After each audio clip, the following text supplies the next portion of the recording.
बंदी छोड़ सतगुरु रामपाल जी परमेश्वर जी की जय हो। परमपिता परमात्मा सारी सृष्टि के रचनहार कुल मालिक असंख्य ब्रह्मांडों के स्वामी जगत गुरु तीनों लोकों में प्रवेश करके सबका धारण पोषण करने वाले राजाधिराज आत्माधार नाथों के नाथ देवों के देव महादेव सर्वेश्वर महेश्वर मृत्युंजय अजरो अमर आदि अनादि सनातनी प्रभु जगत पिता जगदीश्वर श्री श्री 1008 की उपाधि के वास्तविक अधिकारी अकाल मूरत शब्द स्वरूपी राम वासुदेव सर्वगतम ब्रह्म परम पूज्य प्रथम पूज्य परम संत परम पुरुष परम धनी परम दयालु सत्य कबीर हक्का कबीर अल्लाहु कबीर अल्लाहु अकबर बाखबर अल्लाह ताला जगत के तारणहार जगत के मुक्तिदाता जगत के जगन्नाथ हारे के सहारे हिंदुओं के राम मुसलमानों के अल्लाह सिखों के वाहिगुरु ईसाइयों के मसीह दया के सागर दयानिधि करुणा के सागर करुणानिधि स्वयंभू परिभू संकट मोचन कष्ट हरण मंगल करण दुख भंजन अविगत कबीर निर्विकार निर्विषम परमात्मा अलय अलेख सतगुरु आदि अनादि सतगुरु असली मर्यादा पुरुषोत्तम असली राम असली कृष्ण असली घनश्याम असली मुरारी राजाओं के राजा महाराजाओं के महाराजा शहंशाहों के शहंशाह सम्राटों के सम्राट भगवानों के भगवान अल्लाहों के अल्लाह प्रभुओं के प्रभु मसीहाओं के मसीह सच्चे वाहिगुरु बाबाओं के बाबा पीरों के पीर सेठों के सेठ जगत सेठ सावड़सा सेठ सर्वगुण संपन्न अनंत कोटि कलाओं के स्वामी अनंत कोटि ब्रह्मांडों के नायक योगियों में महायोगी ध्यानियों में महाध्यानी सिद्धों में परम सिद्ध ज्ञानियों में तत्व ज्ञानी ब्रह्म ज्ञानी महाज्ञानी परम ज्ञानी सर्वश्रेष्ठ ज्ञानी विज्ञानी युवा कबीर समर्थ कबीर असमवात अमित ओजा सच्चे रहनुमा करीम अल्लाह सुभान अल्लाह दुनिया के अंतिम पैगंबर 8 सितंबर 1951 से गांव धनाना जिला सोनीपत हरियाणा भारतवर्ष की पावन भूमि पे प्रकट रियल कल की भगवान श्री नारायण साकार हरि श्री बाबा साहेब नूर अनंत परमात्मा सच्चे दरवेश सच्चे बाखबर संत श्रोमणी सतगुरु रामपाल जी परमेश्वर जी के चरण कमल में आप और हम सभी भाई बहनों का अनंत कोटि दंडवत प्रणाम। सत्साई भाई और बहनों, बहुत बड़ी दया बहुत बड़ी मेहर पूज्य गुरुदेव भगवान की परमेश्वर रामपाल जी की जो उनके कर कमल से लिखित पवित्र आध्यात्मिक पुस्तक ज्ञान गंगा के ऊपर वीडियो बनाने की श्रृंखला शुरू हुई है। ये पवित्र पुस्तक ज्ञान गंगा सर्व धर्मों के सर्व पवित्र धर्मशास्त्रों से प्रमाणित है। इस पवित्र पुस्तक ज्ञान गंगा को निष्पक्ष होकर धैर्य के साथ रुचि लेकर पढ़ने से पूज्य गुरुदेव भगवान ने आशीर्वाद दिया है कि उस साधक की उस व्यक्ति की 101 पीढ़ी का उद्धार होगा। वो स्वयं तो अपनी आत्मा का कल्याण करवाएगा ही करवाएगा, साथ में उसकी पीढ़ियां भी उसी के पद चिन्हों पर चलती हुई अपनी आत्मा का कल्याण करवाएंगी। और भाई और बहनों, आप और हमें ये मनुष्य जन्म चाहे स्त्री का हो या पुरुष का हो, ये अपनी आत्मा का कल्याण करवाने के लिए ही मिला है, क्योंकि हम यहाँ काल के 21 ब्रह्मांडों में फंसे हुए हैं। आज से पहले सदियों से आप और हमें सृष्टि रचना का ये ज्ञान कोई देने वाला धर्मगुरु नहीं मिला था। रह रहकर परमात्मा कबीर देव तत्वदर्शी संत की भूमिका में इस पृथ्वी पर सतलोक से चलकर आते रहे, हमें समझाते रहे, लेकिन उनकी बातों को हमने अज्ञानी धर्मगुरुओं के अज्ञान से प्रभावित होने के कारण स्वीकार नहीं किया और हम अपनी आत्मा के कल्याण से वंचित रहे। अब भाई और बहनों, पुनः वही कबीर भगवान कबीर परमात्मा कबीर देव सारी सृष्टि का मालिक सर्व ब्रह्मांडों को रचने वाला पुनः आज इस भारतवर्ष की पवित्र भूमि पर सतगुरु रामपाल जी के नाम से तत्वदर्शी संत के रूप में प्रकट है और हमें आत्मा के कल्याण का मार्ग बता रहे हैं। लेकिन काल प्रेरणा से आज भी ज़्यादातर लोग वही गलती कर रहे हैं जो गलतियां सदियों से करते आ रहे हैं। कहते हैं सकल पदार्थ है जग माही, भाग बिना नर पावत नाही। परमात्मा की शरण, मोक्ष की प्राप्ति ये भाग्य के बिना नहीं हो सकती है। लेकिन वर्तमान में भाग्य को जगाया जा सकता है, संस्कार को बनाया जा सकता है, यदि हम पवित्र पुस्तक ज्ञान गंगा को रुचि लेकर ध्यान से पढ़ें और जगत गुरु तत्वदर्शी सतगुरु रामपाल जी से उपदेश लेकर भक्ति शुरू करें। तो भाई और बहनों, इस पवित्र पुस्तक ज्ञान गंगा के ऊपर आज हमारा 7वें नंबर का वीडियो है और हम सृष्टि रचना को लेकर समझने की दिशा में आगे बढ़ रहे हैं। तो पिछले वीडियो में सृष्टि रचना की शुरुआत में आप और हमने पवित्र पुस्तक ज्ञान गंगा में पढ़ा कि सर्वप्रथम केवल एक ही परमात्मा था जिसका नाम कबीर देव। वो परमात्मा अनामी लोक में रहा करता था। उसके बाद परमात्मा ने नीचे के 3 लोकों की ओर रचना की, अगम लोक, अलख लोक, सतलोक। और नीचे के तीनों लोकों में वो कबीर परमात्मा खुद ही अपने भिन्न भिन्न रूप धारण करके विराजमान हुआ। उसके बाद परमात्मा ने सर्वप्रथम सतलोक में सृष्टि की रचना की। सर्वप्रथम अपने एक शब्द से 16 द्वीपों की रचना की। उसके बाद 16 शब्द उच्चारण करके अपने 16 पुत्रों की उत्पत्ति की और सभी अपने पुत्रों को एक एक द्वीप में रहने का आदेश दिया। उसके बाद कबीर परमात्मा जी ने अपने 12वें नंबर पुत्र अचिंत को सतलोक में सृष्टि रचना करने के लिए शब्द शक्ति प्रदान की और आदेश दिया। उसके बाद अचिंत ने सृष्टि रचना में सहयोग के लिए एक आत्मा की उत्पत्ति की वचन से, शब्द से, जिसका नाम अक्षर पुरुष रखा गया, जिसको परब्रह्म भी कहते हैं। अक्षर पुरुष मानसरोवर में जाकर सो गया, उसको निंद्रा आ गई। अचिंत की लाख कोशिशों के बावजूद भी वो बाहर नहीं आया। अचिंत ने परमपिता परमेश्वर कबीर साहिब जी से प्रार्थना की कि हे पिताजी, अचिंत मानसरोवर में जाकर सो गया है, की रचना नहीं कर पा रहा हूं। तो कबीर परमात्मा जी ने कहा, ये तेरे को एक ट्रेलर दिखाना था कि तुम सृष्टि रचना करने में समर्थ नहीं हो। जो काम समर्थ कर सकता है वो जीव नहीं कर सकता। उसके बाद कबीर परमात्मा जी ने उसी मानसरोवर से जल अपने हाथ में लिया, अपनी वचन शक्ति से एक अंडा बनाया, अंडे में एक आत्मा प्रवेश की और मानसरोवर के जल में छोड़ दिया। अचिंत सोया हुआ था। अंडा नीचे गया, अंडे की आवाज से अचिंत की निंद्रा भंग हुई, जिससे अंडा फूट गया। जो आत्मा निकली उसको क्षर पुरुष का नाम दिया गया, आगे चलकर जो काल कहलाया। परमात्मा आकाशवाणी की, दोनों जल पुरुष मानसरोवर से बाहर आए। कबीर परमात्मा जी ने दोनों को आदेश दिया कि तुम अपने भाई अचिंत के द्वीप में रहो। तीनों एक ही द्वीप में रहने लगे। आगे चलकर क्षर पुरुष काल के मन में खरपतवार पैदा हुई, अलग से राज्य प्राप्ति की इच्छा हुई। उसने एक पैर पर खड़ा होकर तप करना शुरू किया। लगभग उसने 3 बार तप किया। 3 बार के तप में परमात्मा ने उसे 21 ब्रह्मांड, 3 गुण, 5 तत्व और बहुत सी आत्माएं दे दी।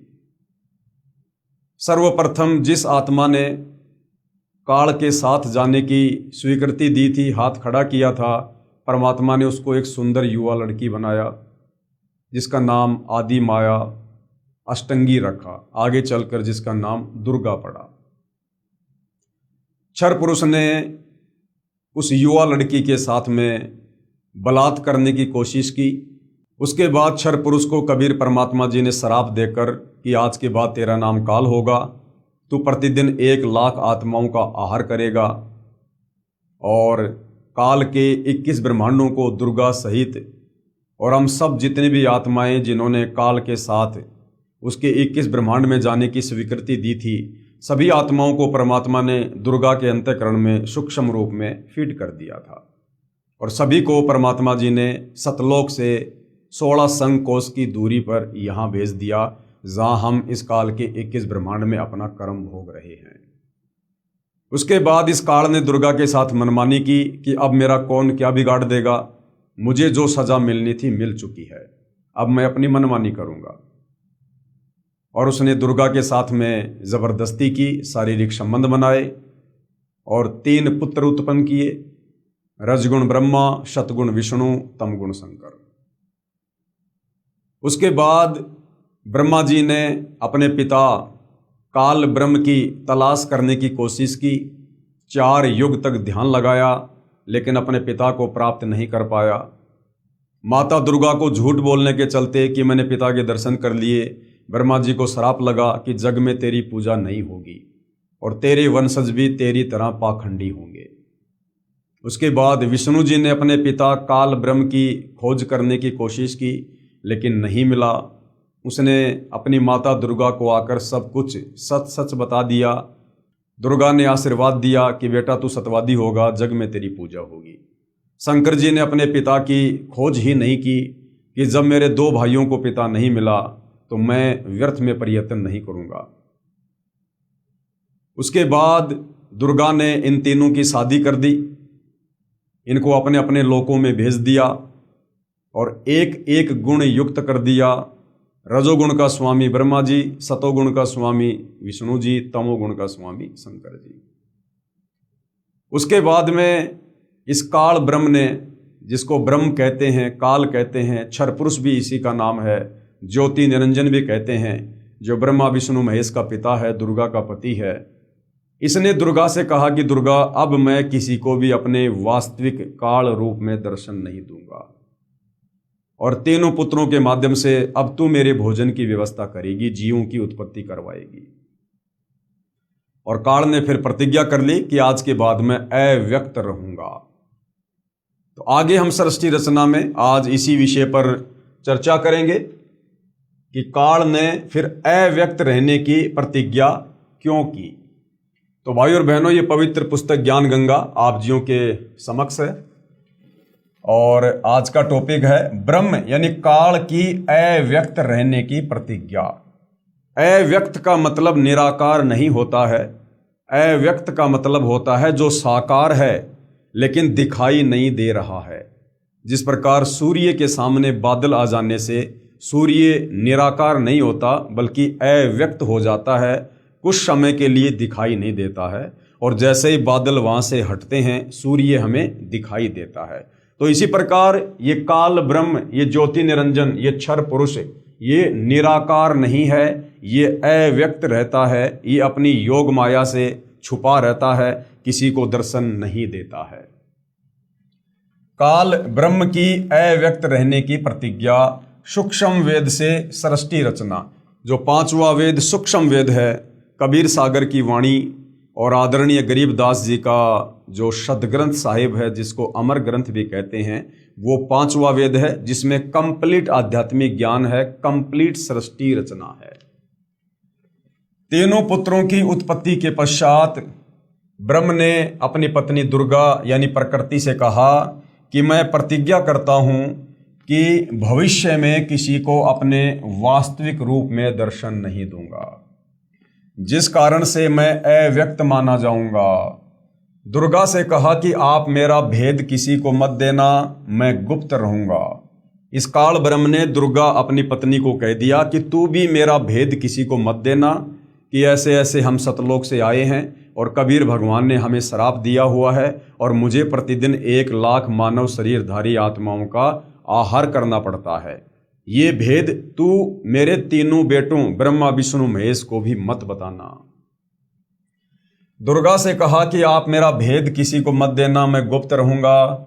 दुर्गा ने पूछा कि क्या आप अपने पुत्रों को भी दर्शन नहीं दोगे? दुर्गा ने कहा क्या तुम ब्रह्मा विष्णु महेश को भी दर्शन नहीं दोगे? तो ब्रह्म यानी काल ने कहा मैं अपने पुत्रों को तथा अन्य को किसी भी साधना से दर्शन नहीं दूंगा, यानी मैं संसार में किसी को भी जप से, तप से, साधना से, किसी भी मंत्र के जाप से मैं दर्शन नहीं दूंगा। ये मेरा अटल घटिया नियम है, यह मेरा अटल नियम रहेगा। दुर्गा ने कहा यह तो आपका उत्तम नियम नहीं है, जो आप अपनी संतान से भी छुपे रहोगे। तब काल ने कहा दुर्गा मेरी विवशता यानी मजबूरी है, मुझे 1 लाख मानव शरीरधारी प्राणियों का आहार करने का श्राप लगा है। यदि मेरे पुत्रों ब्रह्मा विष्णु महेश को पता लग गया तो ये उत्पत्ति स्थिति तथा संहार का कार्य नहीं करेंगे। काल क्या कह रहा कि दुर्गा, अगर मेरे तीनों बेटों को ब्रह्मा विष्णु महेश को अगर हकीकत का पता चल गया कि मैं रोजाना 1,00,000 मानव शरीरधारी प्राणियों के सूक्ष्म शरीर का आहार करूंगा, तो ये ब्रह्मा विष्णु महेश मेरे लिए फिर ये कार्य नहीं करेंगे। ना ब्रह्मा सृष्टि की उत्पत्ति करेगा यानी जीवों की उत्पत्ति करेगा, ना विष्णु मोह ममता में बांध के रखेगा, और ना शंकर संहार का कार्य करेगा। तो ये मेरी मजबूरी है। यदि मेरे पुत्रों ब्रह्मा विष्णु महेश को पता लग गया तो ये उत्पत्ति स्थिति तथा संहार का कार्य नहीं करेंगे। इसलिए यह मेरा अनुत्तम नियम सदा रहेगा, ये मेरा घटिया नियम सदा बना रहेगा, यानी मैं किसी को दर्शन नहीं दूंगा। जब ये तीनों कुछ बड़े हो जाएं तो इन्हें सचेत कर देना, मेरे विषय में नहीं बताना, नहीं तो मैं तुझे भी दंड दूंगा। दुर्गा इस डर के मारे वास्तविकता नहीं बताती। ये दुर्गा भी अपने तीनों बेटों ब्रह्मा विष्णु महेश को इस काल इस ब्रह्म के डर से वास्तविकता नहीं बताती है। अब भाई और बहनों, जो बातें आपको बताई जा रही है सृष्टि रचना के माध्यम से, अब इसका प्रमाण हमारे धर्मशास्त्रों में कहाँ है ताकि हमें विश्वास हो। इसका प्रमाण देखिएगा, गीता अध्याय 7 श्लोक नंबर 24 में कहा है, क्योंकि गीता जी का ज्ञान श्री कृष्ण जी में प्रेत की भांति प्रवेश करके इसी काल ब्रह्म ने, इसी क्षर पुरुष ने दिया। इसी ब्रह्मा विष्णु महेश के पिता दुर्गा के पति इसी काल ने गीता जी का ज्ञान दिया, क्योंकि इसने महाभारत का युद्ध करवाना था, इसने जनता को मरवाना था, क्योंकि इसको रोजाना 1,00,000 मानव शरीरधारी प्राणियों के सूक्ष्म शरीर से निकली गंध को, वासना को खाना पड़ता है। इसलिए इस प्रकार के युद्ध ये काल करवाता है। अन्यथा श्री कृष्ण जी युद्ध के पक्ष में नहीं थे। श्री कृष्ण जी तो पांडव और कौरवों के रिश्तेदार थे, और रिश्तेदार कभी युद्ध के पक्ष में नहीं हुआ करते हैं, समझौता करवाया करते हैं। और श्री कृष्ण जी तो 3 बार शांति दूत बनकर युद्ध रुकवाने के लिए दुर्योधन के पास गए थे। लेकिन जब इस काल ने देखा कि यहाँ तो शांति समझौता होने वाला है, अगर शांति समझौता हो गया तो फिर मेरे भोजन का क्या होगा, लोग कैसे मरेंगे, तब महाभारत के युद्ध के समय श्री कृष्ण जी के अंदर ये काल ब्रह्म, जो अपने वास्तविक काल रूप में किसी को दर्शन नहीं देता, इसने एक प्रेत की भांति श्री कृष्ण जी के शरीर को मोहरा बनाया और अर्जुन को युद्ध के लिए उकसाया, डराया, धमकाया और महाभारत का युद्ध करवाया। गीता अध्याय 7 श्लोक नंबर 24 में कहा है कि ये बुद्धिहीन जन समुदाय मेरे अनुत्तम नियम से अपरिचित है। इसका कौन सा ये अनुत्तम नियम है? अनुत्तम यानी घटिया, कि मैं कभी किसी के सामने अपने ओरिजिनल काल रूप में प्रकट नहीं होता, मैं कभी भी किसी के सामने प्रकट नहीं होता, अपनी योग माया से छुपा रहता हूं। इसलिए मुझ अव्यक्त को यानी मुझ न दिखाई देने वाले काल को मनुष्य रूप में यानी श्री कृष्ण रूप में आया हुआ अर्थात श्री कृष्ण मान रहे हैं। इस महाभारत के युद्ध में ये मूर्ख जन समुदाय मुझ छुपे रहने वाले काल को, मुझ अव्यक्त रहने वाले काल को श्री कृष्ण जी मान रहे हैं, जबकि महाभारत के युद्ध के समय वो ज्ञान श्री कृष्ण जी ने नहीं दिया। दुनिया तो यही सोच रही थी कि श्री कृष्ण जी उपदेश दे रहे हैं, क्योंकि देते हुए श्री कृष्ण जी दिखाई दे रहे थे, लेकिन अंदर वो काल बैठा हुआ था। ये श्लोक आप जियों के सामने है। बुद्धिहीन मेरे अनुत्तम अर्थात घटिया अविनाशी विशेष भाव को न जानते हुए मुझ अव्यक्त को मनुष्य रूप में आया मानते हैं, अर्थात मैं कृष्ण नहीं हूं। यह अध्याय 7 श्लोक नंबर 24 है। यह आप जियों की आंखों के सामने है। गीता प्रेस गोरखपुर से प्रकाशित ये गीता जी है। गीता जी अध्याय 7 श्लोक नंबर 24। अव्यक्तम व्यक्तिम आपनम मन्नते माम अबुद्धे परम भावम अजानतः मम अव्ययम अनुत्तमम। इसका हिंदी में सामने बिल्कुल सरलार्थ किया हुआ है, आप जी पढ़े लिखे हैं, देख सकते हैं। बुद्धिहीन पुरुष यानी इस महाभारत के युद्ध में जितने भी बड़े बड़े योद्धा हैं, ये जो सेना है, ये बुद्धिहीन पुरुष मेरे अनुत्तम यानी घटिया, अविनाशी, परम भाव को न जानते हुए, यानी काल कह रहा है कि मेरे घटिया नियम को ये जन समुदाय ना जानते हुए, मन इंद्रियों से परे मुझ सच्चिदानंद घन परमात्मा को मनुष्य की भांति जन्म कर यानी व्यक्ति भाव को प्राप्त हुआ मानते हैं। ये लोग मुझे श्री कृष्ण जी के रूप में मान रहे हैं कि मैं श्री कृष्ण की तरह जन्म लेकर प्रकट होता हूं। तो ये काल कह रहा है कि ये मूर्ख जन समुदाय, बुद्धिहीन जन समुदाय मेरे इस घटिया नियम से अपरिचित है कि मैं श्री कृष्ण की तरह किसी मां से जन्म लेकर नहीं आता। अर्थात महाभारत के युद्ध में ये काल श्री कृष्ण जी के शरीर को प्रयोग करते हुए और इसने सारा का सारा ज्ञान दिया। बुद्धिहीन पुरुष मेरे अनुत्तम अविनाशी परम भाव को न जानते हुए मन इंद्रियों से परे मुझ सच्चिदानंद घन परमात्मा को मनुष्य की भांति जन्म कर व्यक्ति भाव को प्राप्त हुआ मानते हैं। गीता अध्याय 11 श्लोक नंबर 47 और 48 में ये काल ब्रह्म गीता का ज्ञान देने वाला क्या कह रहा है। गीता अध्याय 11 श्लोक 47-48 में कहा है कि यह मेरा वास्तविक काल रूप है। इसके दर्शन अर्थात ब्रह्म प्राप्ति न वेदों में वर्णित विधि से, न जप से, न तप से तथा न किसी क्रिया से हो सकती है। महाभारत का युद्ध करवाने के लिए जब अर्जुन किसी भी प्रकार से युद्ध करने को सहमत नहीं था, अर्जुन ने कहा कि भैया मैं मारूं तो किसको मारूं, मैं राज्य के लिए अपने भतीजों को, अपने भाइयों को, अपने गुरुजन को, अपने बड़ों को नहीं मार सकता। इससे अच्छा तो मैं भीख मांग कर जीवन निर्वाह कर लूंगा, मैं युद्ध नहीं करूंगा। जब अर्जुन किसी भी प्रकार से युद्ध करने के लिए तैयार नहीं हुआ, तब इस काल ने, इस ब्रह्म ने अपने भोजन के लिए इसने श्री कृष्ण जी के अंदर इसने प्रेत की भांति प्रवेश किया और फिर अर्जुन को अपना वो विराट रूप दिखाया, अपना काल रूप दिखाया, जिससे अर्जुन भयभीत हो गया और उसने फिर से हथियार उठा लिए। तो क्या कह रहा है ये काल ब्रह्म अर्जुन को दर्शन देते हुए? गीता अध्याय 11 श्लोक 47-48 में कहा है कि यह मेरा वास्तविक काल रूप है। इसके दर्शन अर्थात ब्रह्म प्राप्ति न वेदों में वर्णित विधि से, न जप से, न तप से तथा न किसी क्रिया से हो सकती है। कि अर्जुन ये तो मैंने तेरे ऊपर प्रसन्न होकर अपना ये विराट रूप दिखाया है, काल रूप, प्रसन्न होकर नहीं, अपने भोजन के लिए, अर्जुन को डराकर युद्ध करवाने के लिए। ये देखिएगा गीता जी अध्याय 11 श्लोक नंबर 47 आप जियों के सामने है। गीता प्रेस गोरखपुर से प्रकाशित ये गीता जी है। ये जो श्लोक है ये संस्कृत में आप जियों के सामने लिखा हुआ है, अनुवाद सामने है। हे अर्जुन, अनुग्रह पूर्व यानी मैंने प्रसन्न होकर मैंने अपनी योग शक्ति के प्रभाव से यह मेरा परम तेजोमय, सबका आदि और सीमा रहित विराट रूप तुझको दिखलाया है, जिससे तेरे अतिरिक्त दूसरे किसी ने पहले नहीं देखा था। अर्थात महाभारत का युद्ध के भोजन इस काल ने, इस ब्रह्म ने श्री कृष्ण जी के शरीर में प्रेत की भांति प्रवेश करके और अर्जुन को डराने के लिए, युद्ध के लिए राजी करने के लिए अपना विराट रूप दिखाया, अपना काल रूप दिखाया।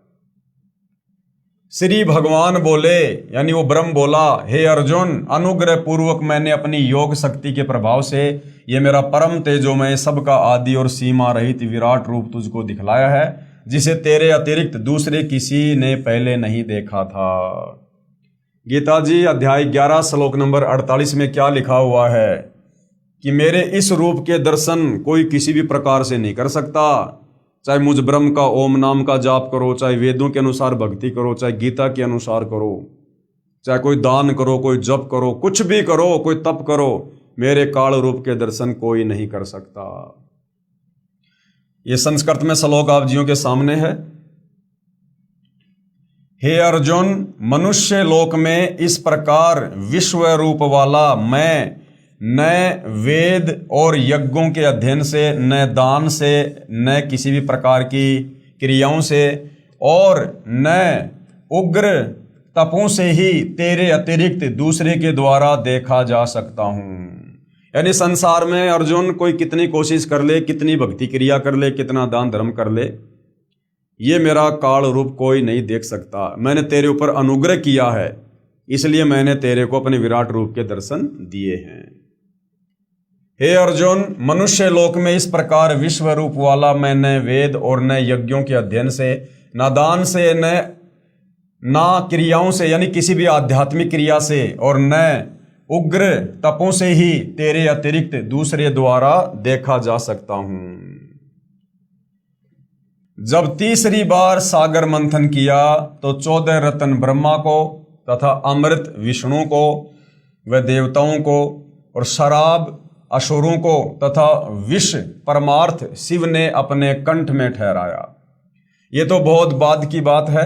जब ब्रह्मा वेद पढ़ने लगा तो पता चला कि कोई सर्व ब्रह्मांडों की रचना करने वाला कुल का मालिक पुरुष प्रभु और है।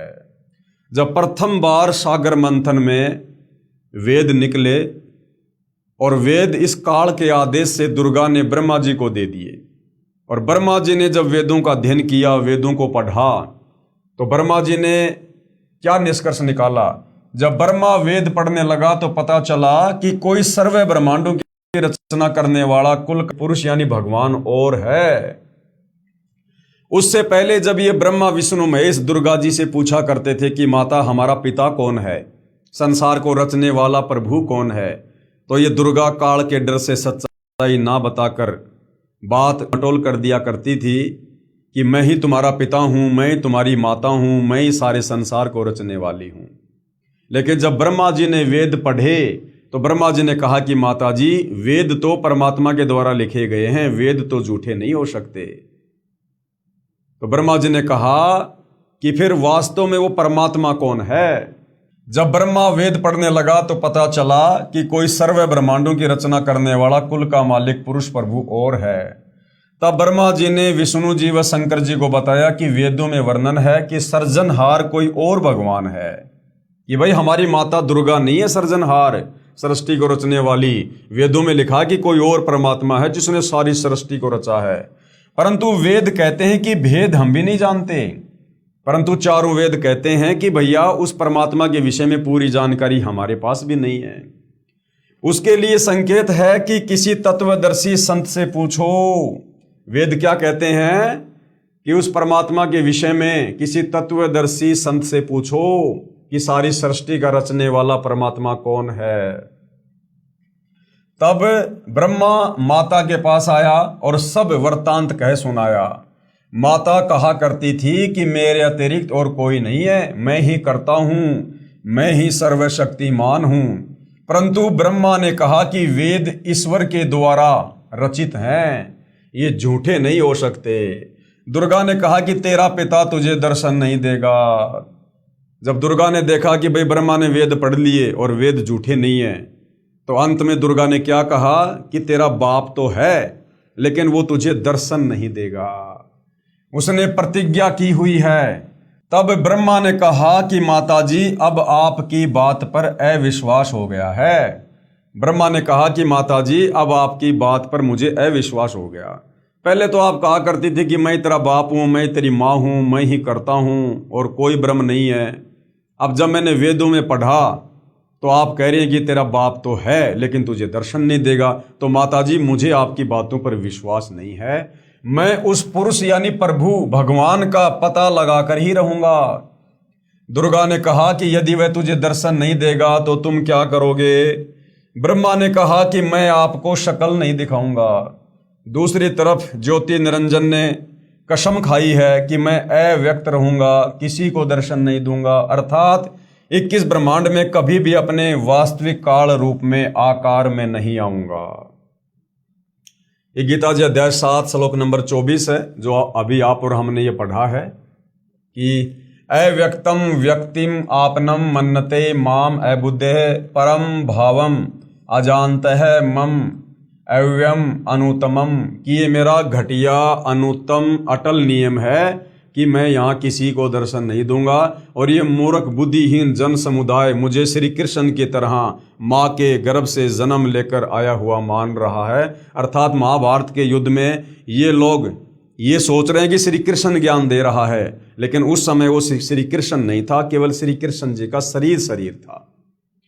गीता अध्याय नंबर 7 का श्लोक नंबर 25, न अहम प्रकाशः सर्वस्य योग माया समावृतः मूढ़ः अयम न अभिजानति लोके माम अजम अव्यम।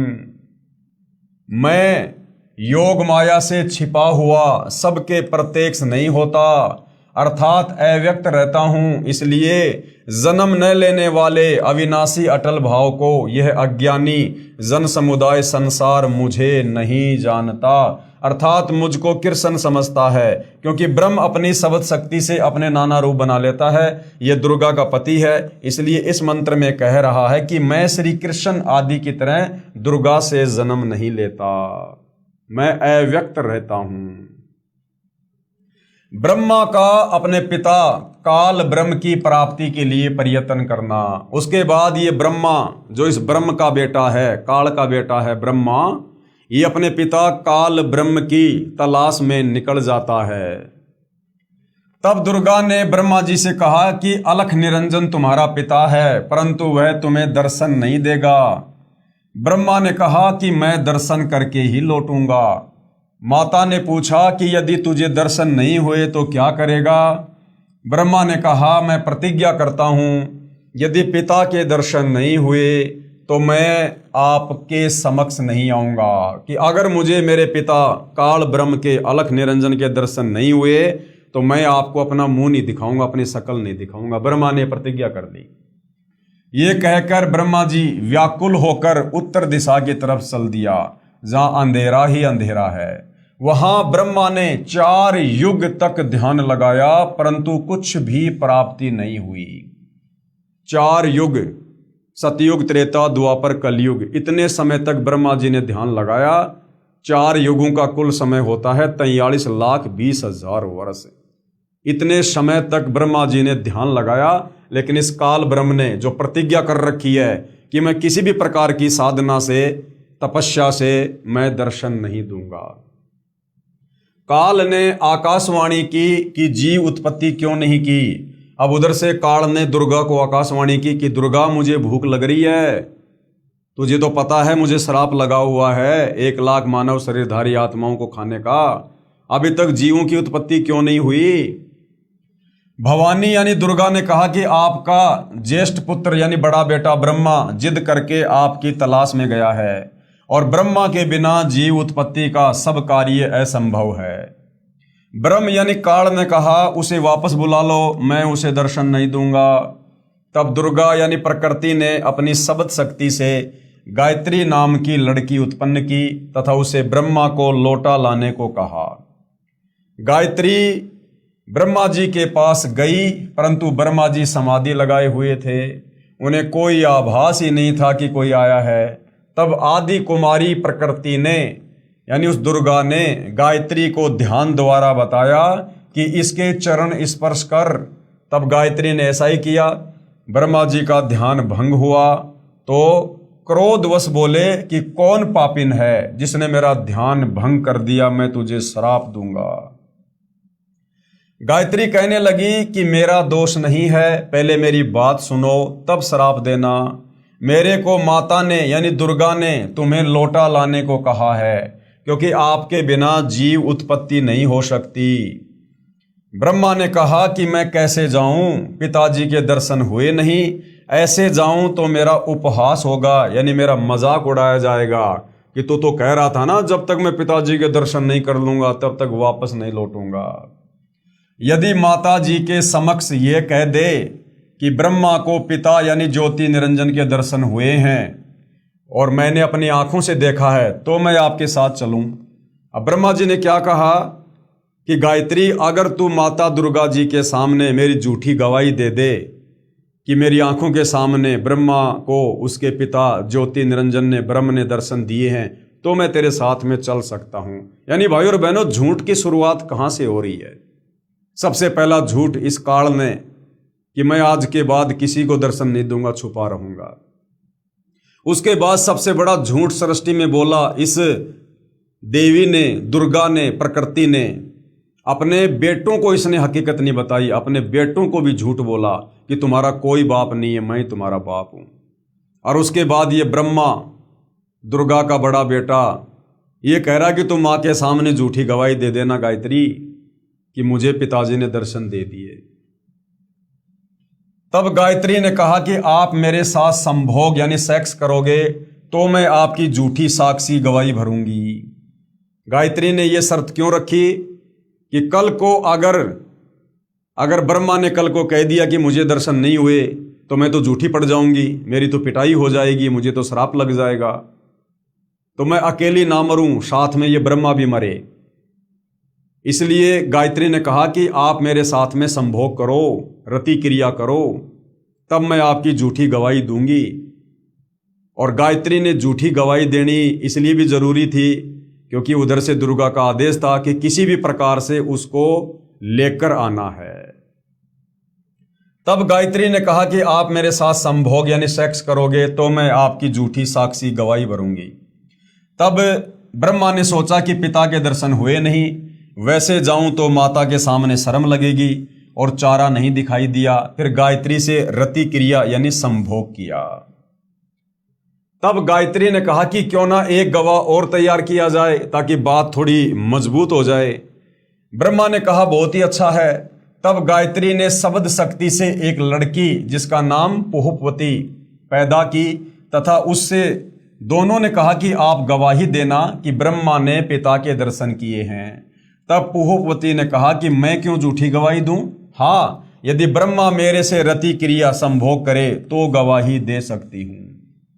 गायत्री ने ब्रह्मा को समझाया, उकसाया कि और कोई चारा नहीं है। तब ब्रह्मा ने पुहुपवती से संभोग किया तो तीनों मिलकर आदि माया यानी प्रकृति के पास आए, दुर्गा के पास।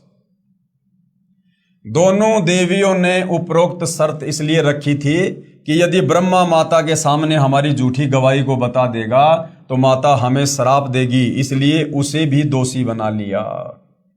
यहां गरीबदास जी महाराज कहते हैं, दास गरीब यह चूक धुरोधर। आदरणीय गरीबदास जी क्या कह रहे हैं कि भाई ये जो चूक है, ये जो गलती है, ये जो झूठ है, ये ऊपर से चली आ रही है। भावार्थ, इस काल यानी ब्रह्म के लोक में यानी 21 ब्रह्मांड में यह बुराई शुरू से ही है तथा यहां काल के लोक में देवता भी बुराई से अछूते नहीं हैं। जैसे श्री विष्णु जी ने जालंधर राक्षस की पतिव्रता पत्नी तुलसी के साथ धोखा करके उसके साथ रति क्रिया यानी सेक्स करके उसका पतिव्रता धर्म भंग किया। श्री विष्णु जी जिसकी पूरा जग पूजा करता है नारायण मानकर, एक बार एक जालंधर नाम का राक्षस और उसकी राक्षस सेना और देवताओं के बीच में महासंग्राम छिड़ गया और किसी भी प्रकार से देवता राक्षसों को पराजित नहीं कर पाए। कारण क्या था? जो जालंधर राक्षस था उसकी जो पत्नी थी तुलसी, वो पतिव्रता थी और जब तक उसकी पत्नी का पतिव्रता धर्म कोई भ्रष्ट ना कर दे, ना तोड़ दे, तब तक उस राक्षस को नहीं मारा जा सकता था। सारे देवता फैल हो गए। अंत में सारे देवता मिलकर श्री विष्णु जी के पास में गए और विष्णु जी ने धोखे से, छल से उस जालंधर राक्षस का रूप बनाया और उस तुलसी के पास जाकर शारीरिक संबंध बनाए जिससे उसका पतिव्रता धर्म खंड हुआ और उधर फिर देवताओं ने जालंधर राक्षस का वध किया। तो गरीबदास जी कह रहे हैं कि भैया ये जो झूठा जो सारा खेल है, ये जो गलतियां हैं, ये तो 21 ब्रह्मांड में ऊपर से देवताओं से चली आ रही हैं। उसके बाद भगवान शिव ने भी श्री विष्णु द्वारा मोहिनी रूप धारण करने पर उसके साथ संभोग सेक्स करने के मकसद से उसका हाथ पकड़ा। उसी कारण से श्री शिव का शुक्र यानी वीर्य संकलित हो गया। श्री विष्णु जी अपने वास्तविक रूप में प्रकट हो गए। उसके बाद में श्री शंकर जी ने बड़ी शर्मिंदगी महसूस की। माता दुर्गा द्वारा ब्रह्मा को श्राप देना। अब जब ब्रह्मा जी ने आकर कहा कि मुझे मेरे पिताजी के दर्शन हो गए तो उसके बाद में दुर्गा काल से नाराज हो गई कि तू मेरे को तो कह रहा था कि मैं किसी को दर्शन नहीं दूंगा, और तूने अपने बेटे को दर्शन दे दिए। और फिर उसके बाद काल ने आकाशवाणी की कि मैंने तो किसी को कोई दर्शन नहीं दिए, ये सारे के सारे झूठ बोल रहे हैं। फिर दुर्गा ने नाराज होकर ब्रह्मा को श्राप दे दिया और उस गायत्री को और पोहपति को भी श्राप दे दिया। माता दुर्गा द्वारा ब्रह्मा को श्राप देना। अब भाई और बहनों, हमारे बहुत सारे कंसेप्ट यहाँ क्लियर होंगे। आज से पहले तो हमारे नादान धर्म गुरुओं ने, आचार्य शंकराचार्यों ने हमें केवल यही बताया था कि ब्रह्मा विष्णु महेश के माता पिता नहीं हैं, ये अजरो अमर हैं, आदि अनादि हैं, सारी सृष्टि के रचयिता हैं। लेकिन अब सतगुरु रामपाल जी परमेश्वर जी ने आकर शास्त्रों से हकीकत बताई, हकीकत दिखाई। हम पहले सोचा करते थे कि भाई शंकर जी की पूरी दुनिया भक्ति करती है, बहुत सारे मंदिर हैं, विष्णु जी की पूरी दुनिया भक्ति करती है, बहुत सारे मंदिर हैं, ये ब्रह्मा जी की भक्ति कोई क्यों नहीं करता? ये पूरे संसार में एक छोटा सा मंदिर अजमेर के पुष्कर में ही क्यों है ब्रह्मा जी का? बाकी आम घरों में ब्रह्मा जी की भक्ति क्यों नहीं होती है? तो कहीं कोई जवाब हमें नहीं मिलता था धर्म गुरुओं से, क्योंकि उन्हें खुद नहीं पता था। अब सतगुरु रामपाल जी ने सृष्टि रचना के माध्यम से बताया कि ब्रह्मा की भक्ति क्यों नहीं होती है, क्योंकि ब्रह्मा को उसकी माता दुर्गा ने श्राप दे रखा है। माता दुर्गा द्वारा ब्रह्मा को श्राप देना। ब्रह्मा ने वेदों में पढ़ा, यजुर्वेद अध्याय 5 मंत्र 1 में कि अग्ने तनुर अशी, अग्ने यानी परमात्मा, तनु यानी सशरीर, असी मानी है, यानी परमात्मा का तेजोमय शरीर है।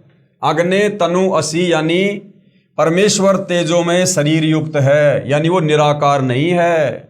विष्णवे तवा सोमस्य तनुवशी, इसका अर्थ है सभी का पालन करने के लिए उस अविनाशी परमात्मा का शरीर है। इसलिए ब्रह्मा ने उन दोनों स्त्रियों को समझा दिया था, गायत्री को और पोहपति को, कि अगर माता जी पूछे ना कि भाई अगर तुम्हारे सामने इस ब्रह्मा को अगर इसके पिता ने दर्शन दिए हैं तो बताओ वो कैसा दिखाई देता है। तो ब्रह्मा ने पहले वेदों से पढ़ लिया था कि परमात्मा सहशरीर है, उसका तेजोमय शरीर है। तो ब्रह्मा ने दोनों लड़कियों को पढ़ा दिया कि अगर माता इस प्रकार की बात पूछ ले तो बता देना कि वो सहशरीर है, तेजोमय शरीर है। कि तुम कहना कि परमात्मा मानव सदृश से, यानी इंसान की तरह दिखाई देने वाला तेजोमय शरीर युक्त है।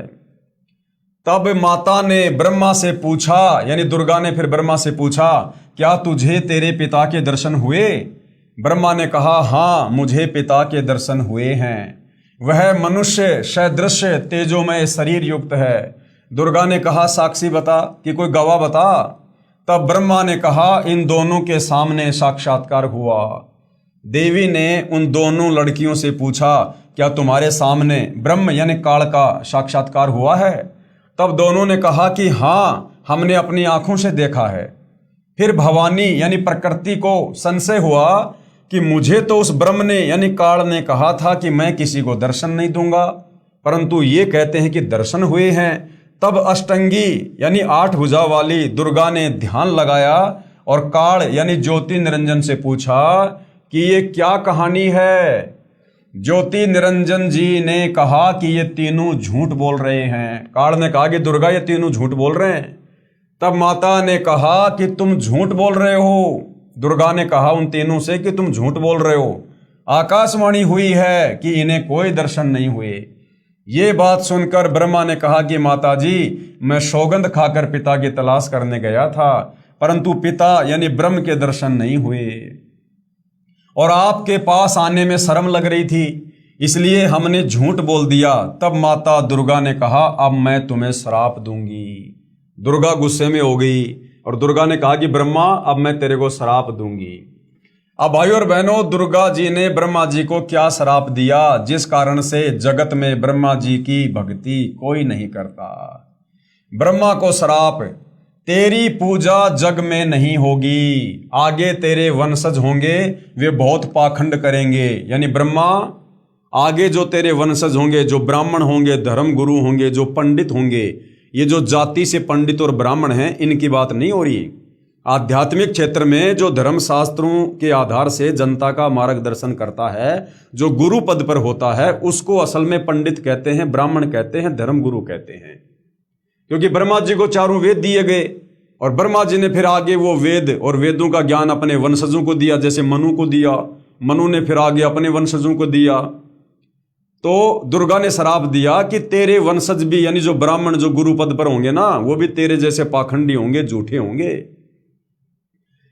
ब्रह्मा को श्राप, तेरी पूजा जगत में नहीं होगी, आगे तेरे वंशज होंगे, वे बहुत पाखंड करेंगे, झूठी बात बनाकर जगत को ठगेंगे, ऊपर से तो कर्म कांड करते दिखाई देंगे, अंदर से विकार करेंगे, कथा पुराणों को पढ़कर सुनाया करेंगे, लेकिन स्वयं को ज्ञान नहीं होगा कि सदग्रंथों में वास्तविकता क्या है। फिर भी मानवश तथा धन प्राप्ति के लिए गुरु बनकर अनुयायियों को लोक वेद यानी शास्त्र विरुद्ध दंत कथा सुनाया करेंगे। देवी देवों की पूजा करके तथा करवा के दूसरों की निंदा करके कष्ट पर कष्ट उठाएंगे। जो उनके अनुयायी होंगे उनको परमार्थ नहीं बताएंगे, दक्षिणा के लिए जगत को गुमराह करते रहेंगे, अपने आप को सबसे श्रेष्ठ मानेंगे, दूसरों को नीचा समझेंगे। तो ये श्राप दुर्गा जी ने ब्रह्मा जी को दिया। जब माता के मुख से ये सुना तो ब्रह्मा मूर्छित हो गया, ब्रह्मा जी कोमा में चले गए और जमीन पर गिर गया। बहुत समय उपरांत होश में आया। उसके बाद दुर्गा ने उन दोनों लड़कियों को भी श्राप दिया। गायत्री को क्या श्राप दिया?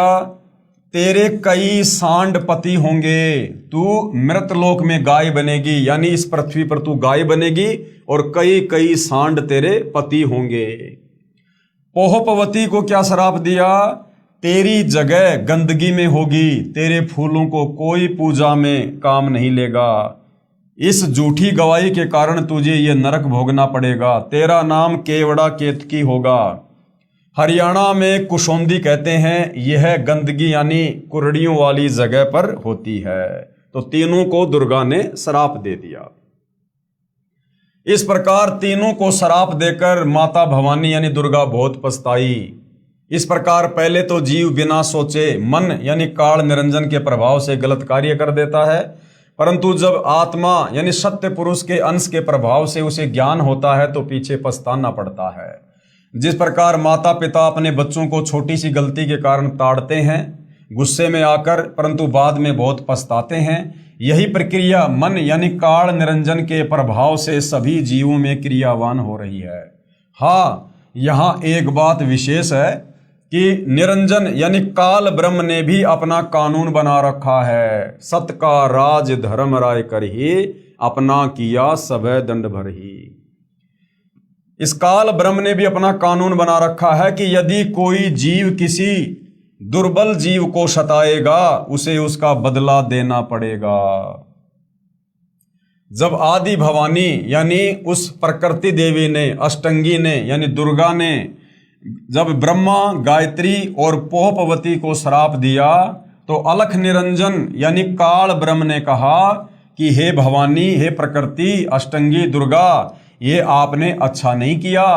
अब मैं यानी काल निरंजन आपको श्राप देता हूं। फिर इस काल ने भी दुर्गा को श्राप दे दिया। और क्या श्राप दिया?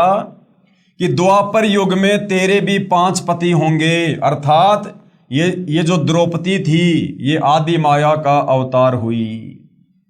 इस काल के श्राप के चलते जो द्रौपदी थी वो द्वापर युग में, जिस द्रौपदी के कारण महाभारत का युद्ध हुआ, जिसने दुर्योधन को टोंट कसा था कि अंधों की संतान अंधी होती है, द्रौपदी जो 5 पांडवों की सांझली पत्नी थी, वो कौन थी? वो दुर्गा थी, दुर्गा का अवतार थी वो।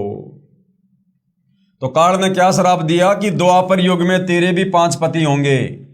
द्रौपदी ही आदि माया यानी दुर्गा का अवतार हुई। जब यह आकाशवाणी सुनी तो आदि माया ने कहा कि हे ज्योति निरंजन काल, मैं तेरे वश पड़ी हूं, जो चाहे सो कर ले।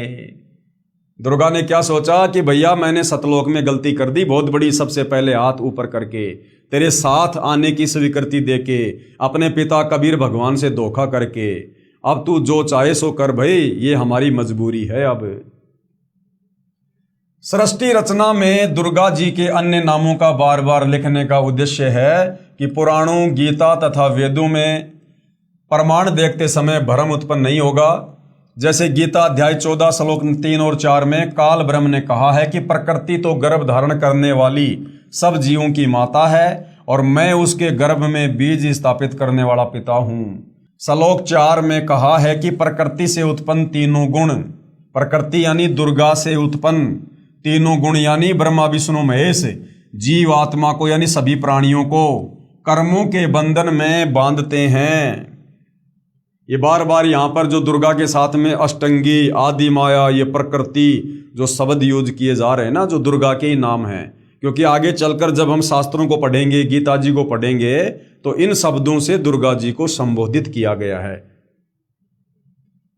इस प्रकरण में प्रकृति तो दुर्गा है तथा तीनों गुण, तीनों देवता यानी रजगुण ब्रह्मा, सतगुण विष्णु तथा तमगुण शिव के सांकेतिक नाम है।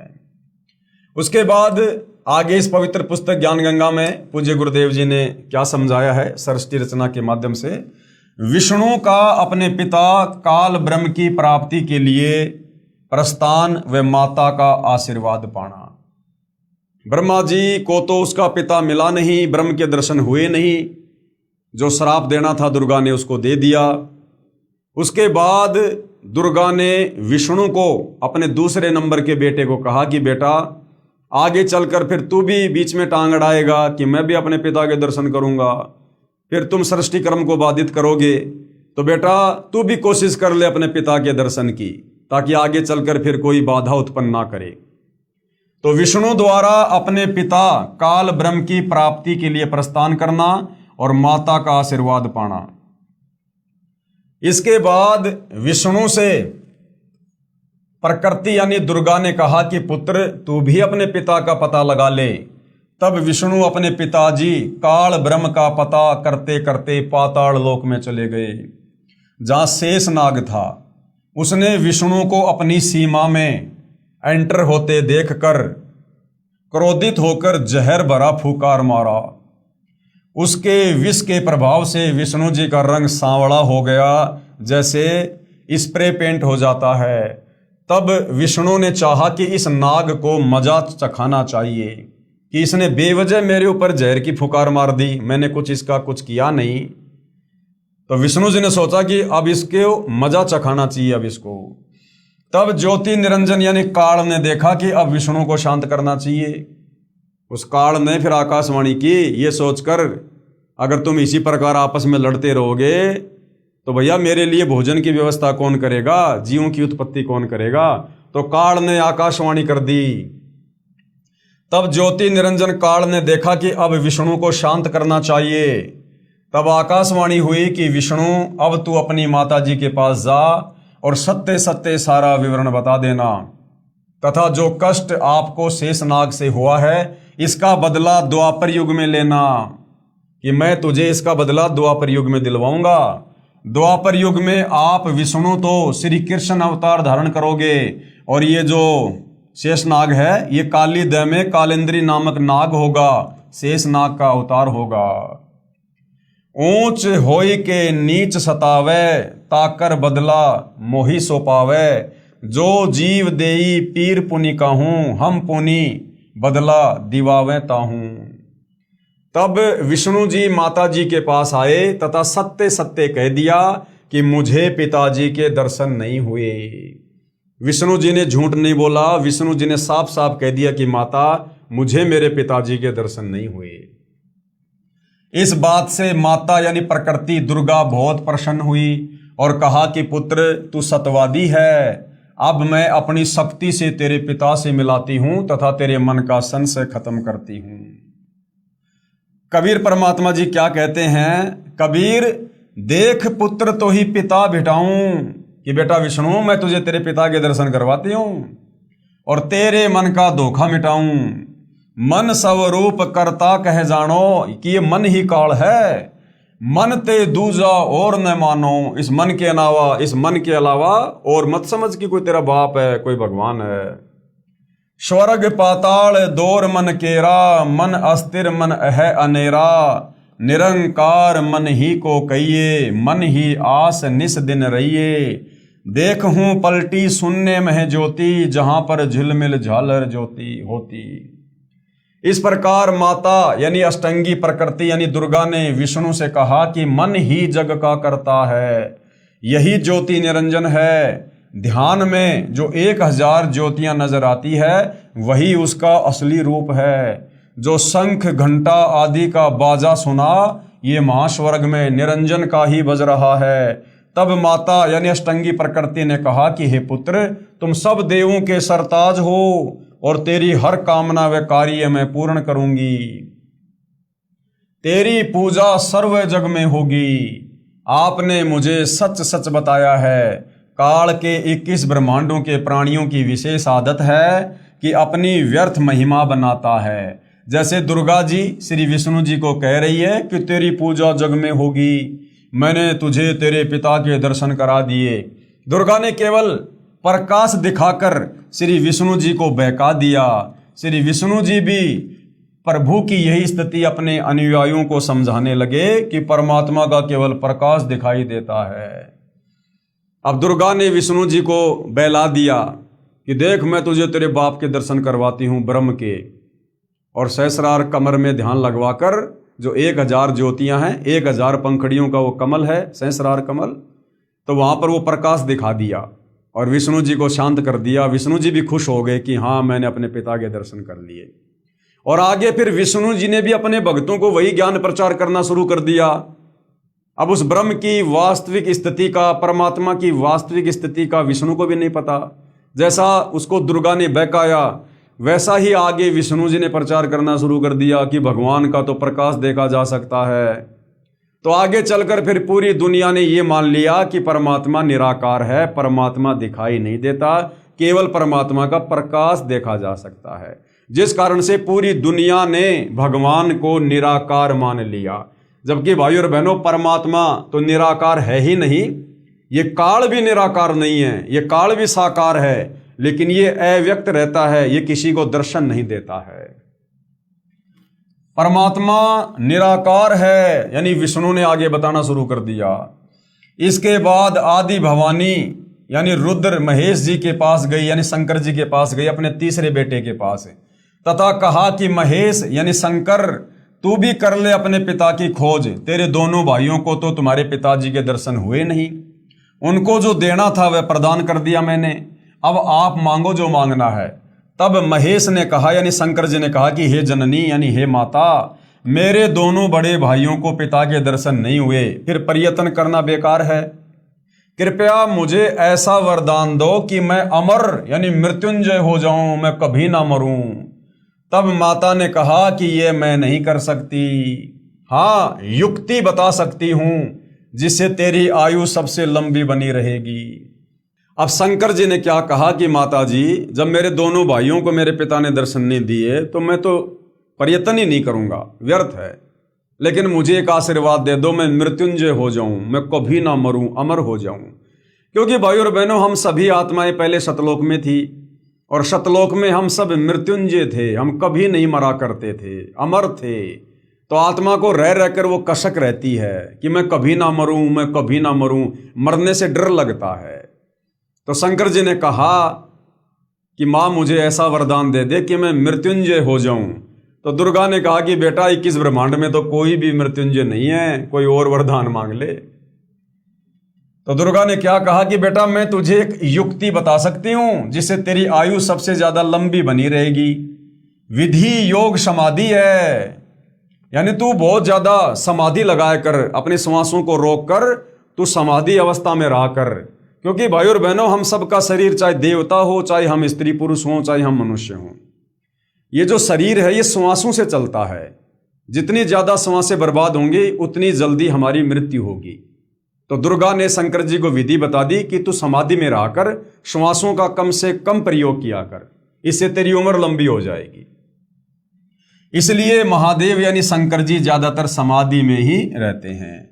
इस प्रकार माता यानी अष्टंगी प्रकृति ने, दुर्गा ने तीनों पुत्रों को विभाग बांट दिए।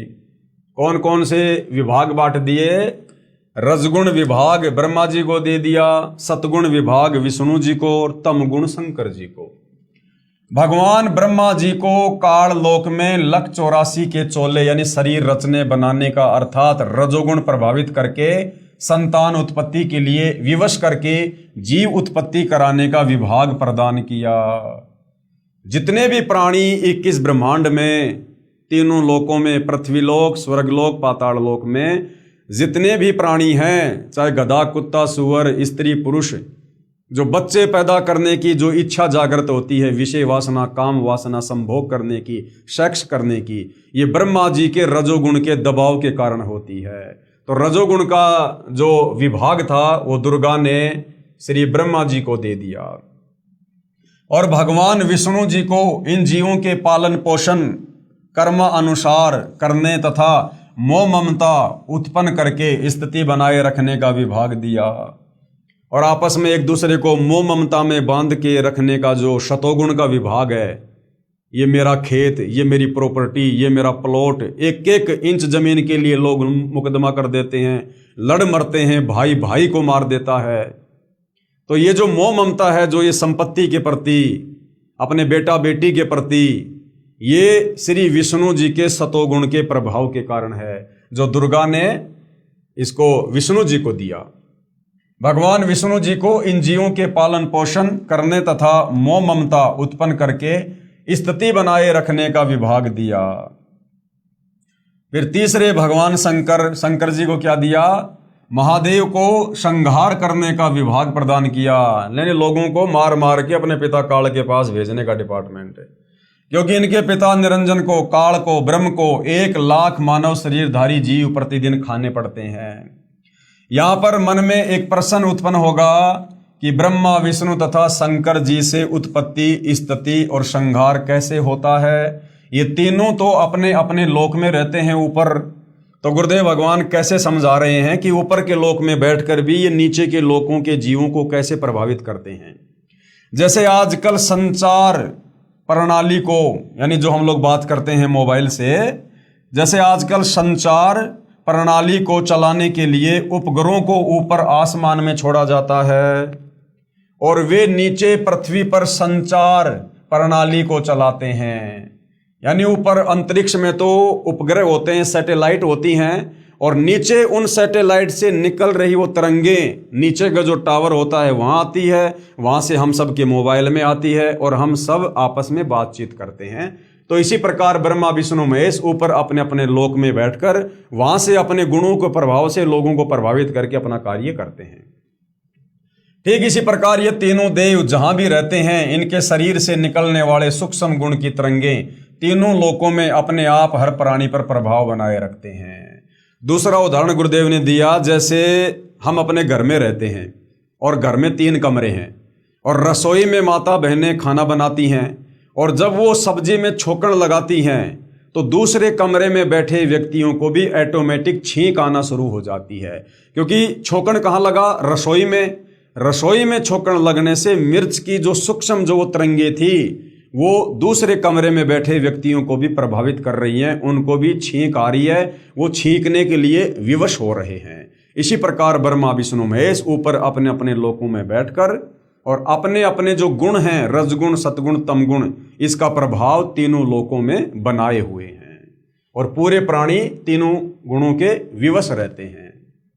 उपरोक्त विवरण एक ब्रह्मांड में ब्रह्म यानी काल की रचना का है। ये जो रचना जो बताई जा रही है सारी ब्रह्मा, विष्णु, महेश के द्वारा उत्पत्ति करना, ये काल के जो 21 ब्रह्मांड है ना, उनमें केवल एक ब्रह्मांड में ये काल सृष्टि का कार्य करता है। उपरोक्त विवरण एक ब्रह्मांड में ब्रह्म यानी काल की रचना का है। ऐसे ऐसे क्षर पुरुष यानी काल के 21 ब्रह्मांड हैं, परंतु क्षर पुरुष यानी काल स्वयं व्यक्त अर्थात वास्तविक शरीर रूप में सबके सामने नहीं आता। ये छुप के रहता है 21वें ब्रह्मांड में। अगर ये किसी को दर्शन भी देता है, किसी को मिलता भी है, तो ये अपने बेटों के रूप बना लेता है। ब्रह्मा, विष्णु, महेश का रूप बना लेगा, किसी और का रूप बना लेगा। ये 1000 कला का स्वामी है।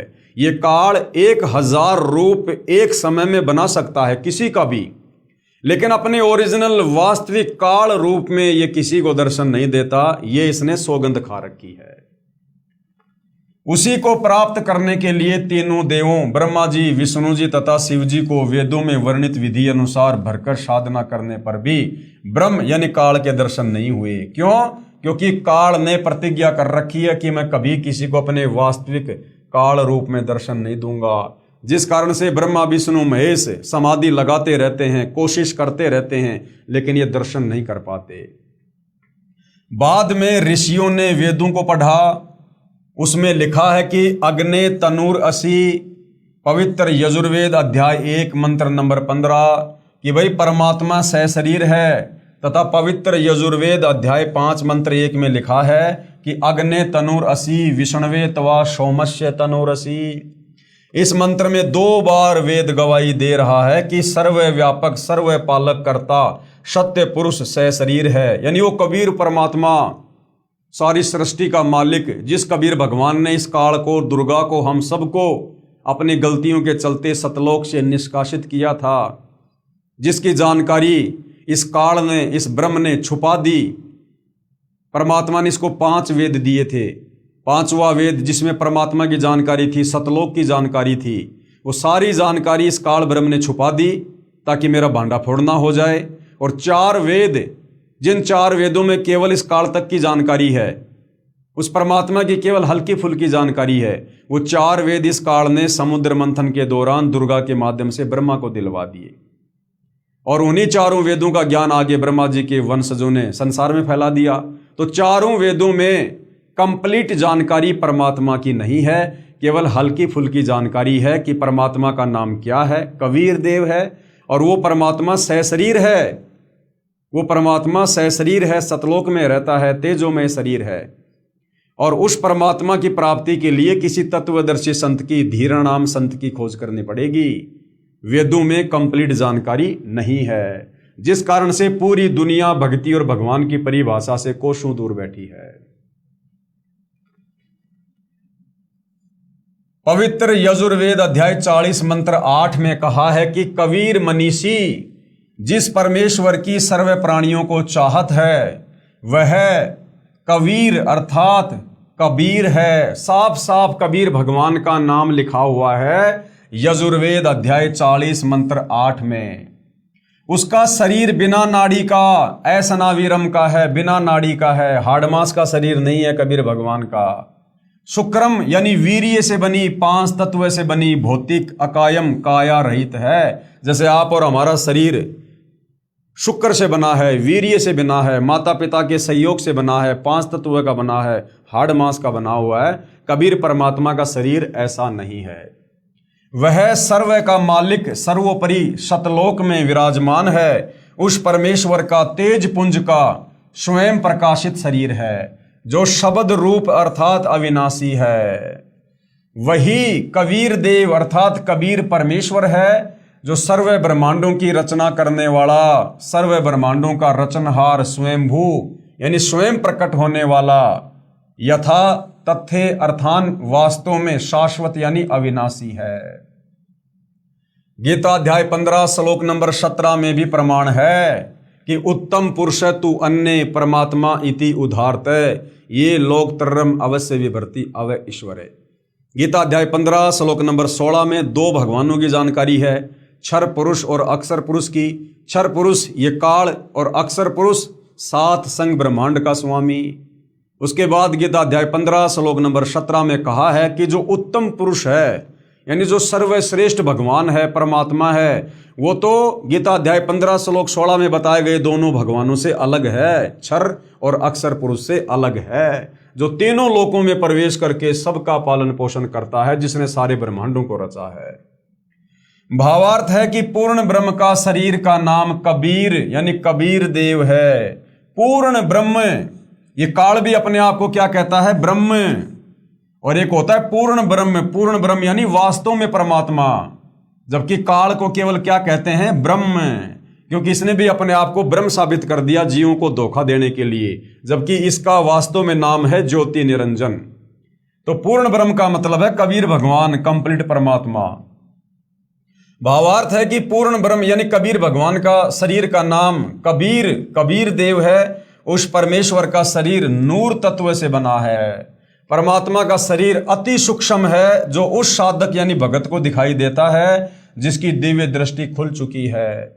इस प्रकार जीव का भी सूक्ष्म शरीर है, जिसके ऊपर 5 तत्व का खोल है, अर्थात 5 तत्व की काया चढ़ी होती है, जो माता पिता के सहयोग से शुक्रम यानी वीर्य से बनी है। शरीर त्यागने के पश्चात भी जीव का सूक्ष्म शरीर साथ रहता है। वह शरीर उसी भगत को दिखाई देता है जिसकी दिव्य दृष्टि खुल चुकी होती है। इस प्रकार परमात्मा व जीव की स्थिति को समझिए। वेदों में ओम नाम के सुमरण का प्रमाण है, जो केवल ब्रह्म यानी काल साधना है। वेदों में और गीता जी में जो ब्रह्म का नाम है वो क्या है? ओम। केवल एक ओम नाम साफ साफ लिखा हुआ है, क्योंकि काल ने और सारी साधना छुपा दी और अपने तक की जानकारी ही सीमित रखी। तो यहां क्या कहा जा रहा है कि वेदों में ओम नाम के सुमरण का प्रमाण है, जो केवल इस ब्रह्म का, इस काल का, इस ज्योति निरंजन की भक्ति का है, साधना का है। इस उद्देश्य से ओम नाम के जाप को पूर्ण ब्रह्म का मानकर ऋषियों ने भी हजारों वर्ष हठ योग समाधि लगाकर प्रभु प्राप्ति की चेष्टा की, परंतु प्रभु दर्शन नहीं हुए।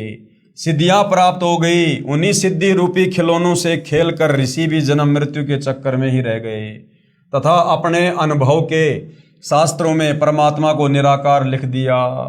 अब जितने भी ऋषि संत महात्मा थे, जिन लोगों ने वेदों को पढ़ा और वेदों में उन्होंने देखा भाई वेदों में तो एक ओम मंत्र लिखा हुआ है कि ये ब्रह्म का मंत्र है, और उस ब्रह्म को सृष्टि रचना के अभाव में, तत्व ज्ञान के अभाव में इन साधु संत महात्मा ऋषियों ने, मनु जैसों ने इस ब्रह्म को ही पूर्ण परमात्मा मान लिया, इस काल को ही पूर्ण परमात्मा मान लिया, सारी सृष्टि का रचनहार मान लिया, और देखा कि भैया इसका तो ओम मंत्र है यानी ये परमात्मा का ही होगा। तो इन्होंने उस ब्रह्म को परमात्मा मान के ओम मंत्र का ही जाप करना शुरू कर दिया, आगे देना शुरू कर दिया, और ओम नाम की साधना बहुत की, तप किए, लेकिन दर्शन काल ने दिए नहीं, क्योंकि उसका अटल विधान है कि मैं दर्शन किसी को दूंगा नहीं। तो अंत में साधु संत महात्मा ऋषियों ने वेदों को पढ़ने के बाद में तत्व ज्ञान के अभाव में क्या निष्कर्ष निकाल दिया कि भैया वो निराकार है, ब्रह्म निराकार है, परमात्मा दिखाई नहीं देता, परमात्मा किसी के सामने प्रकट नहीं होता, परमात्मा मनुष्य रूप में नहीं होता, क्योंकि जो साधना वो कर रहे थे वो काल तक की साधना थी। उस साधना से परमात्मा दर्शन देता नहीं, ना ये काल दर्शन देता।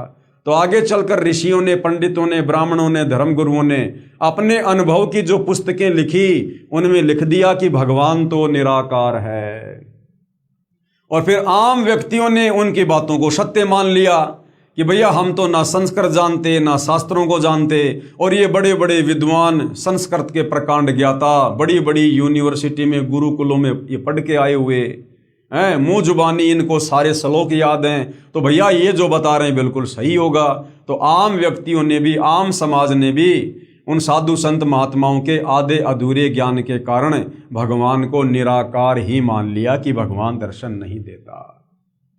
ब्रह्म यानी काल ने कसम खाई है कि मैं अपने वास्तविक यानी असली रूप में किसी को दर्शन नहीं दूंगा, मुझे अव्यक्त जाना करेंगे। अव्यक्त का भावार्थ है कि कोई आकार में तो है, परंतु व्यक्तिगत रूप से यानी स्थूल रूप में दर्शन नहीं देगा, शरीर रूप में दर्शन नहीं देता। जैसे आकाश में बादल छा जाने पर दिन के समय सूर्य अदृश्य हो जाता है, कुछ समय के लिए बादलों की ओट में छिप जाता है, वह दृश्यमान नहीं है, दिखाई नहीं दे रहा, परंतु वास्तव में बादलों के पार ज्यों का त्यों है। इस अवस्था को अव्यक्त कहते हैं, यानी है लेकिन दिखाई नहीं दे रहा, उसको क्या कहते हैं? अव्यक्त। इसके प्रमाण के लिए गीता अध्याय 7 श्लोक नंबर 24, 25, अध्याय 11 श्लोक नंबर 48 और 32 जो आपको पहले बता दिए गए हैं। इसके बाद पवित्र गीता जी बोलने वाला ब्रह्म यानी काल, जो श्री कृष्ण जी के शरीर में प्रेतवत प्रवेश करके कह रहा है कि अर्जुन मैं बढ़ा हुआ काल हूं और सभी को खाने के लिए आया हूं। इसका प्रमाण कहां है? गीता अध्याय 11 श्लोक नंबर 32। गीता अध्याय 11 श्लोक नंबर 32 में जो लोग ये समझते हैं कि गीता का ज्ञान श्री कृष्ण जी ने दिया है, तो गीता अध्याय 11 श्लोक नंबर 32 में ये काल श्री कृष्ण जी में प्रेत की भांति प्रवेश करके कह रहा है कि अर्जुन मैं काल हूं, काल, और सबको खाने के लिए आया हूं। जबकि भाई और बहनों, उससे पहले कभी भी श्री कृष्ण जी ने अपने आप को काल नहीं बताया और ना श्री कृष्ण जी काल थे। तो श्री कृष्ण जी का तो केवल शरीर प्रयोग में लिया गया, बाकी उसके अंदर बैठकर ये जो गीता जी का ज्ञान था ये ज्यादातर युद्ध करवाने के लिए ये काल ब्रह्म ने दिया। क्या कहा? पवित्र गीता जी बोलने वाला ब्रह्म काल श्री कृष्ण जी के शरीर में प्रेतवत यानी भूत की तरह प्रवेश करके कह रहा है कि अर्जुन, मैं बढ़ा हुआ काल हूं और सबको खाने के लिए आया हूं। गीता अध्याय 11 श्लोक नंबर 32। ये मेरा वास्तविक रूप है, इसको तेरे अलावा न तो कोई पहले देख सका तथा न आगे कोई देख सकता। अर्थात वेदों में वर्णित यज्ञ, जप, तप तथा ओम नाम आदि की विधि से मेरे इस वास्तविक स्वरूप के दर्शन नहीं हो सकते। गीता अध्याय 11 श्लोक नंबर 48 में क्या कह रहा है? मैं कृष्ण नहीं हूं। श्री कृष्ण जी के शरीर में बैठा हुआ वो काल। गीता अध्याय 11 श्लोक नंबर 48 में क्या कह रहा है कि अर्जुन, मैं कृष्ण नहीं हूं। ये मूर्ख लोग कृष्ण रूप में मुझ अव्यक्त को व्यक्त यानी मनुष्य रूप मान रहे हैं, क्योंकि ये मेरे घटिया नियम से अपरिचित हैं कि जो मैंने सौगंध खा रखी है ना कि मैं किसी को काल रूप में दर्शन नहीं दूंगा। इन लोगों को नहीं पता कि मैं कभी वास्तविक इस काल रूप में सबके सामने नहीं आता, अपनी योग माया यानी सिद्धि शक्ति से छुपा रहता हूं। गीता अध्याय 7 श्लोक नंबर 24 और 25 का सारांश है ये। अब गुरुदेव कह रहे हैं, विचार करो, अपने छुपे रहने वाले विधान को स्वयं अश्रेष्ठ अनुत्तम क्यों कह रहा है? यदि पिता अपनी संतान को भी दर्शन नहीं देता तो उसमें कोई त्रुटि है। यदि बाप अपने बेटा बेटियों को दर्शन ना दे और उनसे छुप के रहे, इसका मतलब उस बाप में कोई कमी है, कोई त्रुटि है, कोई भयंकर गलती कर रखी है जो उसको शर्म आ रही है। तो इस काल ने भाई और बहनों सतलोक में बहुत भयंकर गलती की थी। दुर्गा के साथ में बलात्कार करने का प्रयास किया था, अपने पिता कबीर भगवान के साथ में धोखा किया था, जिस कारण से कबीर भगवान ने इसको श्राप दिया और इसको सतलोक से निष्कासित कर दिया, जिस कारण से ये अपने तीनों बेटे ब्रह्मा विष्णु महेश को भी दर्शन नहीं देता। यदि पिता अपने संतान को भी दर्शन नहीं देता तो उसमें कोई त्रुटि है, जिस कारण से छुपा है तथा सुविधाएं भी प्रदान कर रहा है।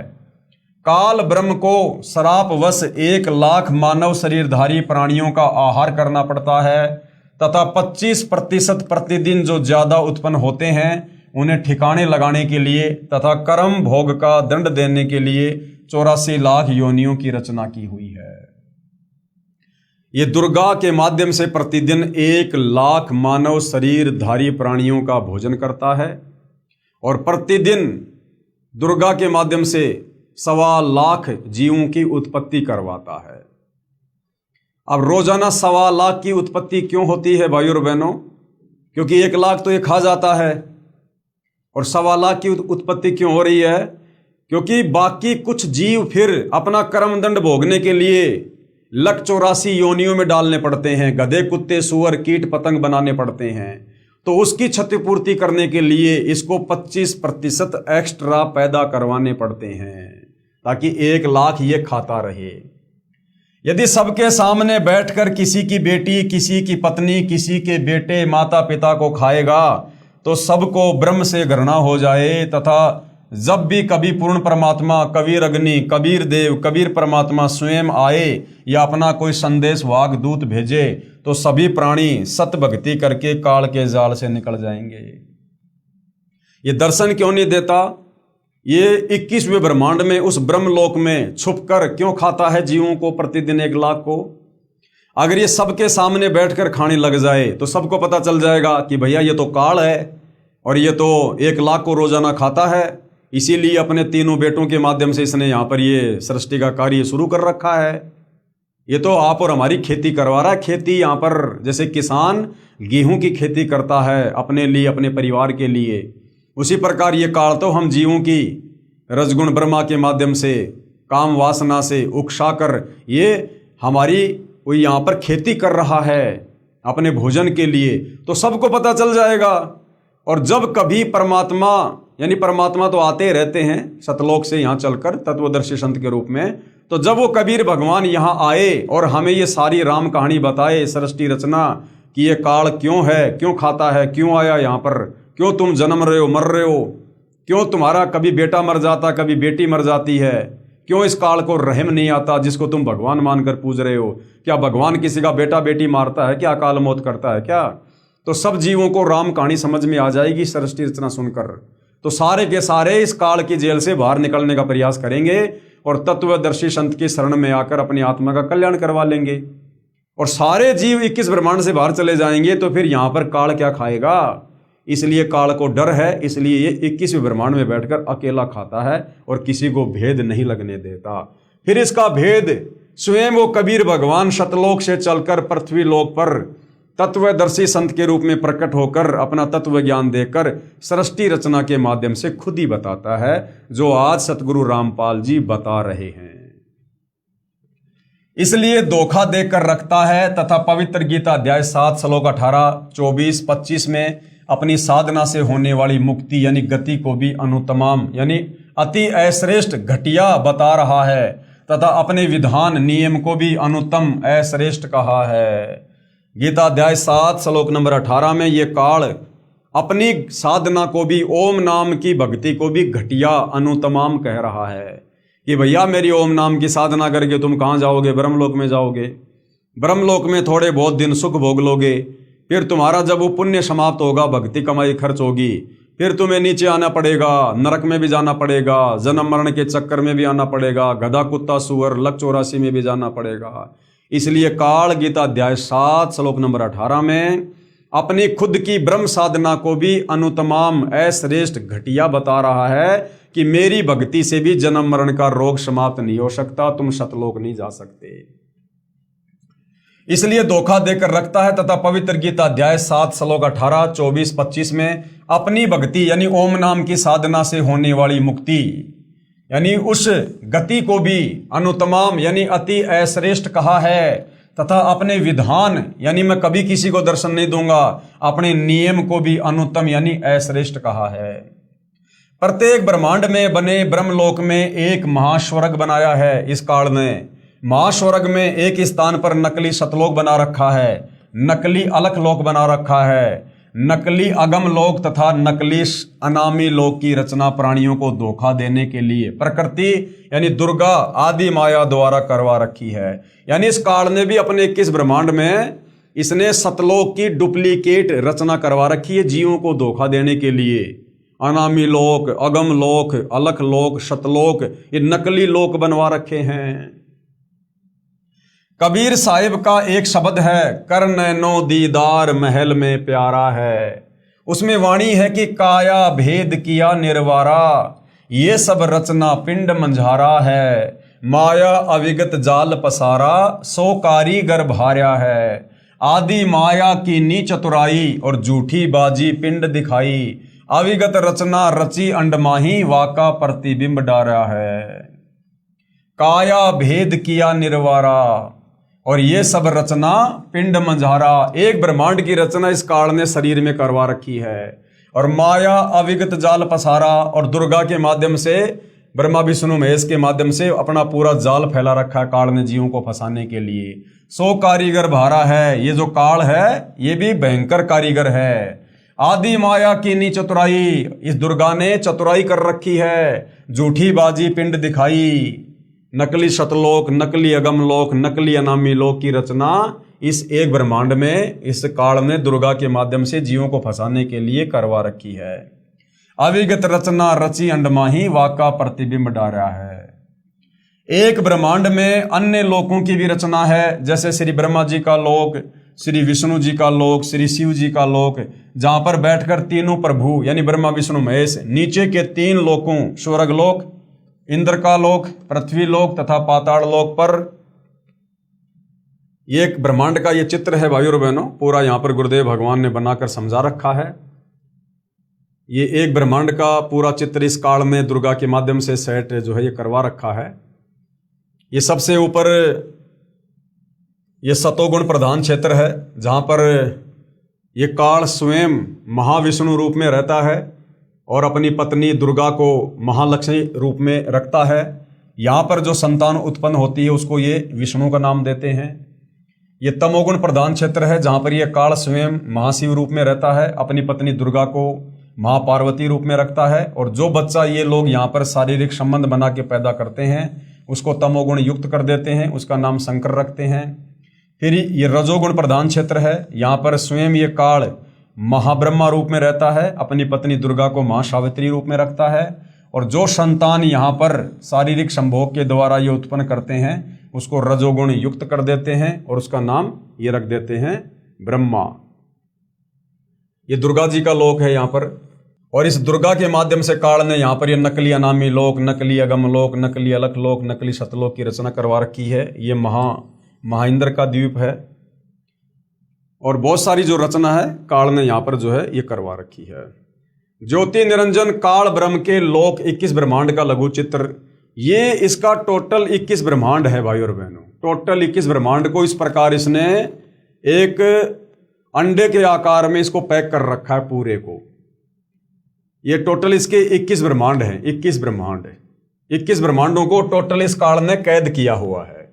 और 21 ब्रह्मांडों को इसने किस प्रकार से सेट कर रखा है? इसने 4 महाब्रह्मांड बनाए। ये 4 महाब्रह्मांड काल ने बनाए। ये 4 जो आप देख रहे हो ना ये अंडे की आकृति, ये काल ने 4 महाब्रह्मांड बनाए। और एक महाब्रह्मांड में इसने 5 ब्रह्मांडों को सेट कर दिया। इसके पास में टोटल कितने ब्रह्मांड है? 21 ब्रह्मांड है। तो इसने एक महाब्रह्मांड में 5 ब्रह्मांड सेट कर दिए इस प्रकार से। तो इसके 20 ब्रह्मांड तो यहां पर 4 महाब्रह्मांडों में सेट हो गए इनमें। और फिर इसने एक महाब्रह्मांड जितनी जगह इसने सबसे ऊपर अपने स्वयं के रहने के लिए जो है इसने जो है सुरक्षित रख ली।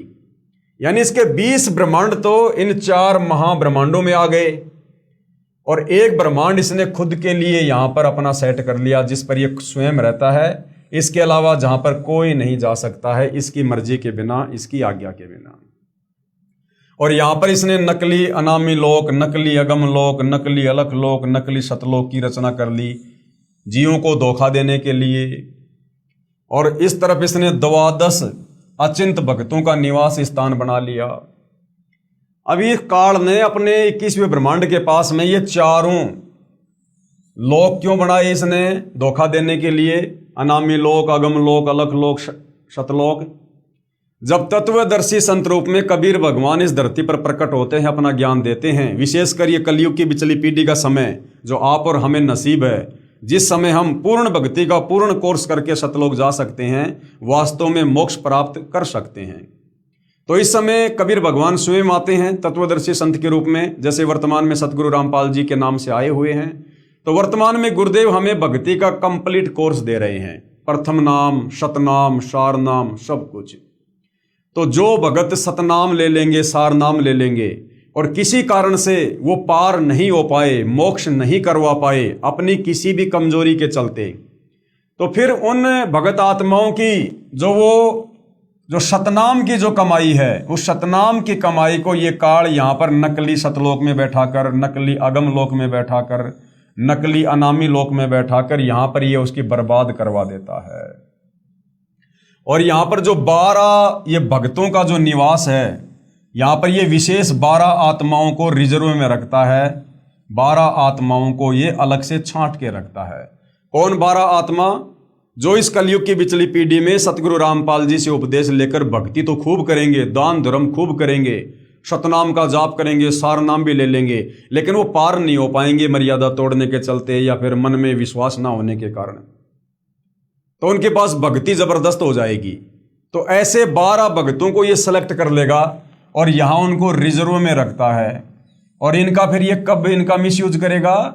जब कलयुग की बिचली पीढ़ी में फिर से वो कबीर भगवान आएगा तत्वदर्शी संत बनकर, जैसे वर्तमान में आए हुए हैं, और जब वो अपना ज्ञान प्रचार करेगा तो ये काल फिर इन 12 आत्माओं को यूज करेगा अपने एजेंटों के रूप में, अपने दूतों के रूप में। फिर ये काल भी इनको धरती पर नकली सतगुरु बना के भेजेगा।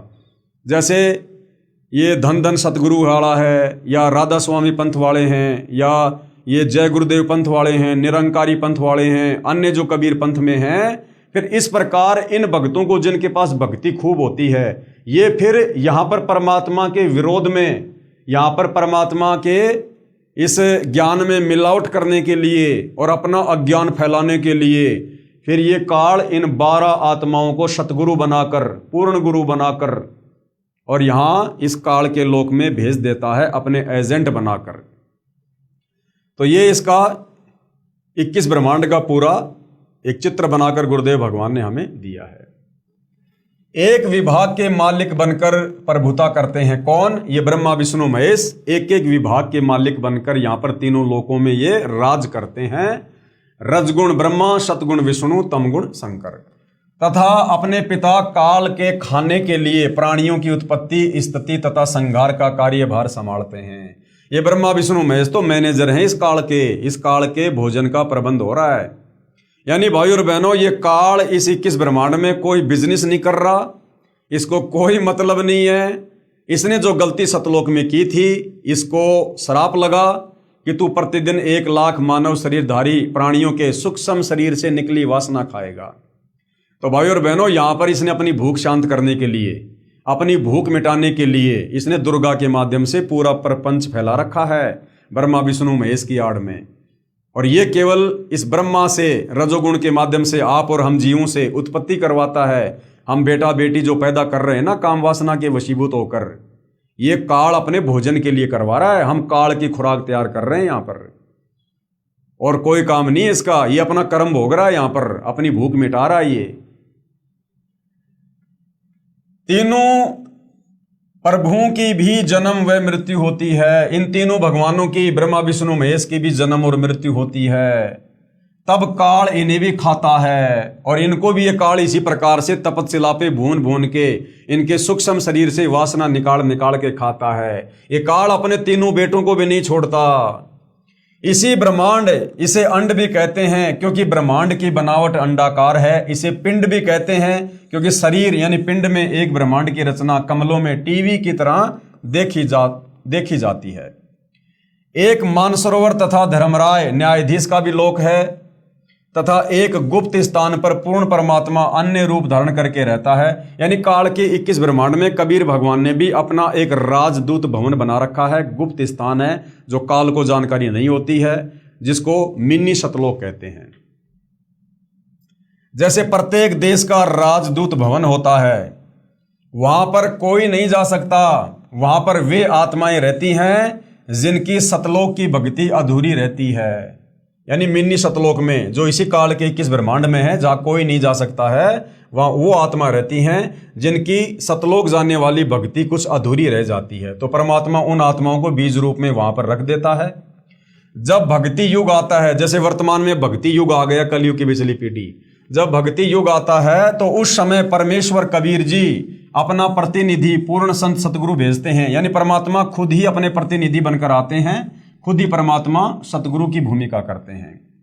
इन पुण्यात्माओं को जो मिनी सतलोक में बैठाई जाती हैं, उनको पृथ्वी पर उस समय मानव शरीर प्राप्त होता है तथा ये शीघ्र ही सत भक्ति पर लग जाते हैं।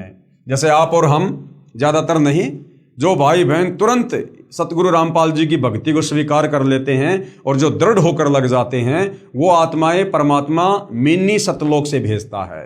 तो आप और हम सब भाई बहन मिनी सतलोक से आए हुए हैं तथा ये शीघ्र ही सत भक्ति पर लग जाते हैं तथा सतगुरु से दीक्षा प्राप्त करके पूर्ण मोक्ष प्राप्त कर जाते हैं। उस स्थान पर रहने वाले, कहाँ? मिनी सतलोक में रहने वाले हंस आत्माओं की निजी भक्ति कमाई खर्च नहीं होती है। परमात्मा के भंडार से सर्व सुविधाएं उपलब्ध होती हैं। ब्रह्म यानी काल के उपासकों की भक्ति कमाई स्वर्ग महास्वर्ग में समाप्त हो जाती है, क्योंकि इस काल लोक यानी ब्रह्म लोक तथा परब्रह्म लोक में प्राणियों को अपना किया कर्म फल ही मिलता है।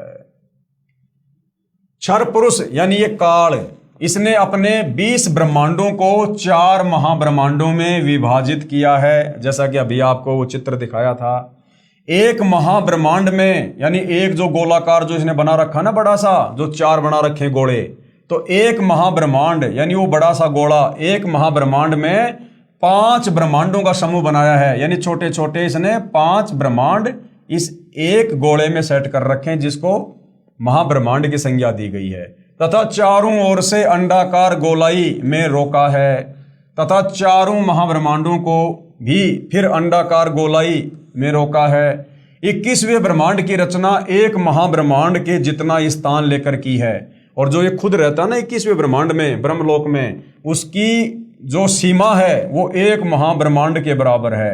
जिस एक महाब्रह्मांड में इसने 5 ब्रह्मांडों को रोका है, तो जहां ये काल रहता है ब्रह्मलोक में, उसका क्षेत्रफल कितना है? एक महाब्रह्मांड के जितना है। 21वें ब्रह्मांड में प्रवेश होते ही 3 रास्ते बनाए हैं। 21वें ब्रह्मांड में भी बाईं तरफ नकली सतलोक, नकली अलखलोक, नकली अगमलोक, नकली अनामी लोक की रचना प्राणियों को धोखे में रखने के लिए आदि माया दुर्गा से करवाई है। तथा दाईं तरफ 12 सर्वश्रेष्ठ ब्रह्म साधकों भक्तों को रखता है। फिर प्रत्येक युग में उन्हें अपने संदेश वाहक संत सतगुरु बनाकर पृथ्वी पर भेजता है, जो शास्त्र विधि रहित साधना व ज्ञान बताते हैं, यानी वेदों के विरुद्ध साधना बताएंगे फिर वो काल प्रेरणा से, तथा स्वयं भी भक्तिहीन हो जाते हैं तथा अनुयायियों को भी काल जाल में फंसा जाते हैं। फिर वे गुरुजी तथा अनुयायी दोनों ही नरक में जाते हैं। जैसे वर्तमान में सतगुरु रामपाल जी के ज्ञान में सबसे ज्यादा बाधक कौन है? ये धन धन सतगुरु, राधा स्वामी, जय गुरुदेव, निरंजन वाले, ये निरंकारी पंथ वाले, ये नकली जो कबीर पंथ हैं, ये तो काल क्या करता है? उन गुरुओं को भी नरक में डालता है भक्तिहीन होने के बाद, और वो गुरु यहाँ आकर जो काल प्रेरणा से शास्त्र विरुद्ध ज्ञान बताते हैं, वो भगत भी नरक में डाल दिए जाते हैं।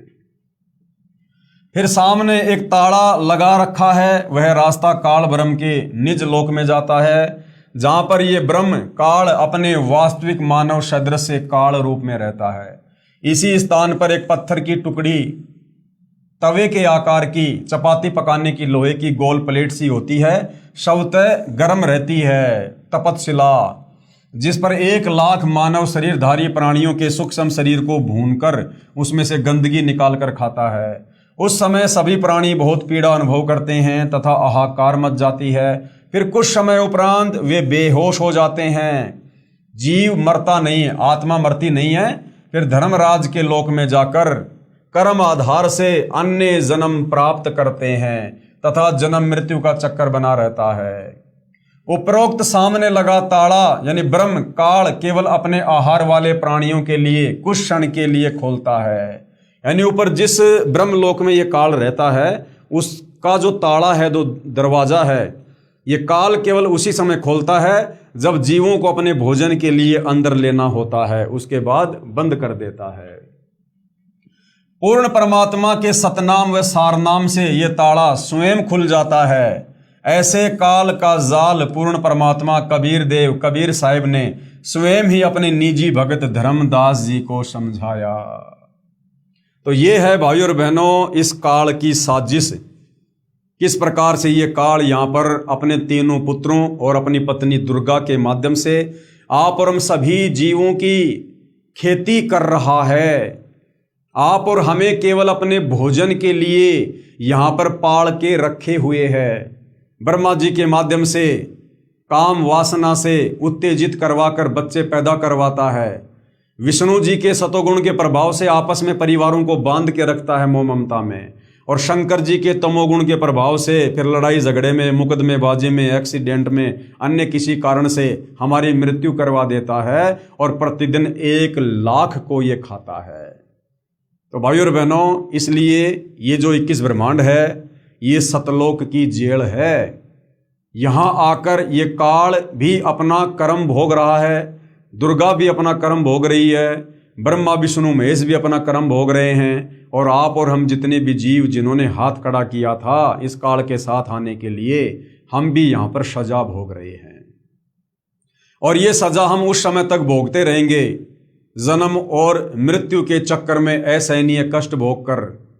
फिर 184 योनियों में गधे, कुत्ते, सूअर, कीट, पतंग, मक्खी, मच्छर बन बनकर फिर नरक में डाला जाता है। मनुष्य शरीर में जो भी हम कर्म कुकर्म करते हैं उनकी सजा निर्धारित है। वो सजा फिर हमारे को नरक में अलग से भोगनी पड़ती है।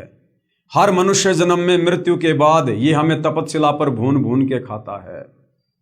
तो ये सजा हम भाइयों और बहनों उस कर्म की भोग रहे हैं जो हमने सतलोक में गलती की थी। अपने पिता कबीर भगवान से हमने विश्वासघात किया था। हमने इस एक जीव, इस काल के ऊपर हमने आसक्ति लगाई थी। तो भाइयों और बहनों, हम सतलोक के वासी हैं। हम सतलोक में रहा करते थे, अखंड सुख भोगा करते थे, किसी चीज़ की कोई कमी नहीं थी, ना वहाँ पर जन्म था, ना कोई मृत्यु थी, ना कोई बुढ़ापा था, ना कोई रोग था, ना वहाँ पर कोई तपस्या है, ना गधा कुत्ता सुअर बनना है, ना लक 84 है, ना नरक भोगना है, ना कोई कष्ट है, ना पीड़ा है, ना कोई मानसिक टेंशन है, ना कोई काम धंधा करना, ना कोई राजनीति, ना कोई राग द्वेष ईर्ष्या मन मुटाव छल कपट चोरी जारी काला बाजारी मिलावट, कुछ नहीं है। वहाँ हम अमर थे, अमर अविनाशी। यहाँ हम उस कर्म की सजा भोगने के लिए आए हैं। हम सतलोक से यहाँ पर जेल काटने आए हैं, जेल काट रहे हैं।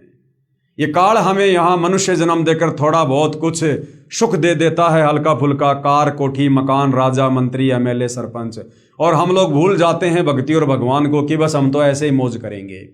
और शरीर छूटने के बाद फिर ये गधा बना देता है, कुत्ता बना देता है, ऐसे हमें धोखे में रखता है अपने भोजन के लिए। तीनों गुणों के प्रभाव के चलते, रजगुण सतगुण तमगुण के प्रभाव के चलते ये हमारी बुद्धि को ऑफ रखता है। और यदि कोई भक्ति करना चाहता है, कोई मोक्ष प्राप्ति चाहता है, तो फिर ये अपने नकली काल के दूत भेजकर, तरह तरह के संत भेजकर, आचार्य शंकराचार्य धर्माचार्य पोप पादरी मुल्ला मौलवी पंडित काजी, इनके माध्यम से हमारे से शास्त्र विरुद्ध साधना करवाता है, जिस साधना को करने के चलते हम कभी भी जो है मृत्यु पर विजय प्राप्त नहीं कर सकते, मोक्ष प्राप्त नहीं कर सकते।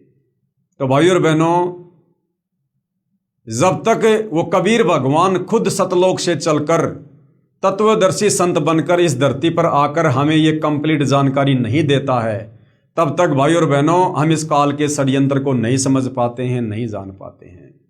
और हम यहीं पर जैसे चक्की में आटा पीसा जाता है वैसे हम पिसते रहते हैं जन्म मृत्यु के चक्कर में। परमात्मा कहते हैं कि चलती चक्की देख कर दिया कबीरा रोए, चलती चक्की देख कर दिया कबीरा रोए, और दो पाटन के बीच में साबुत बचा न कोई।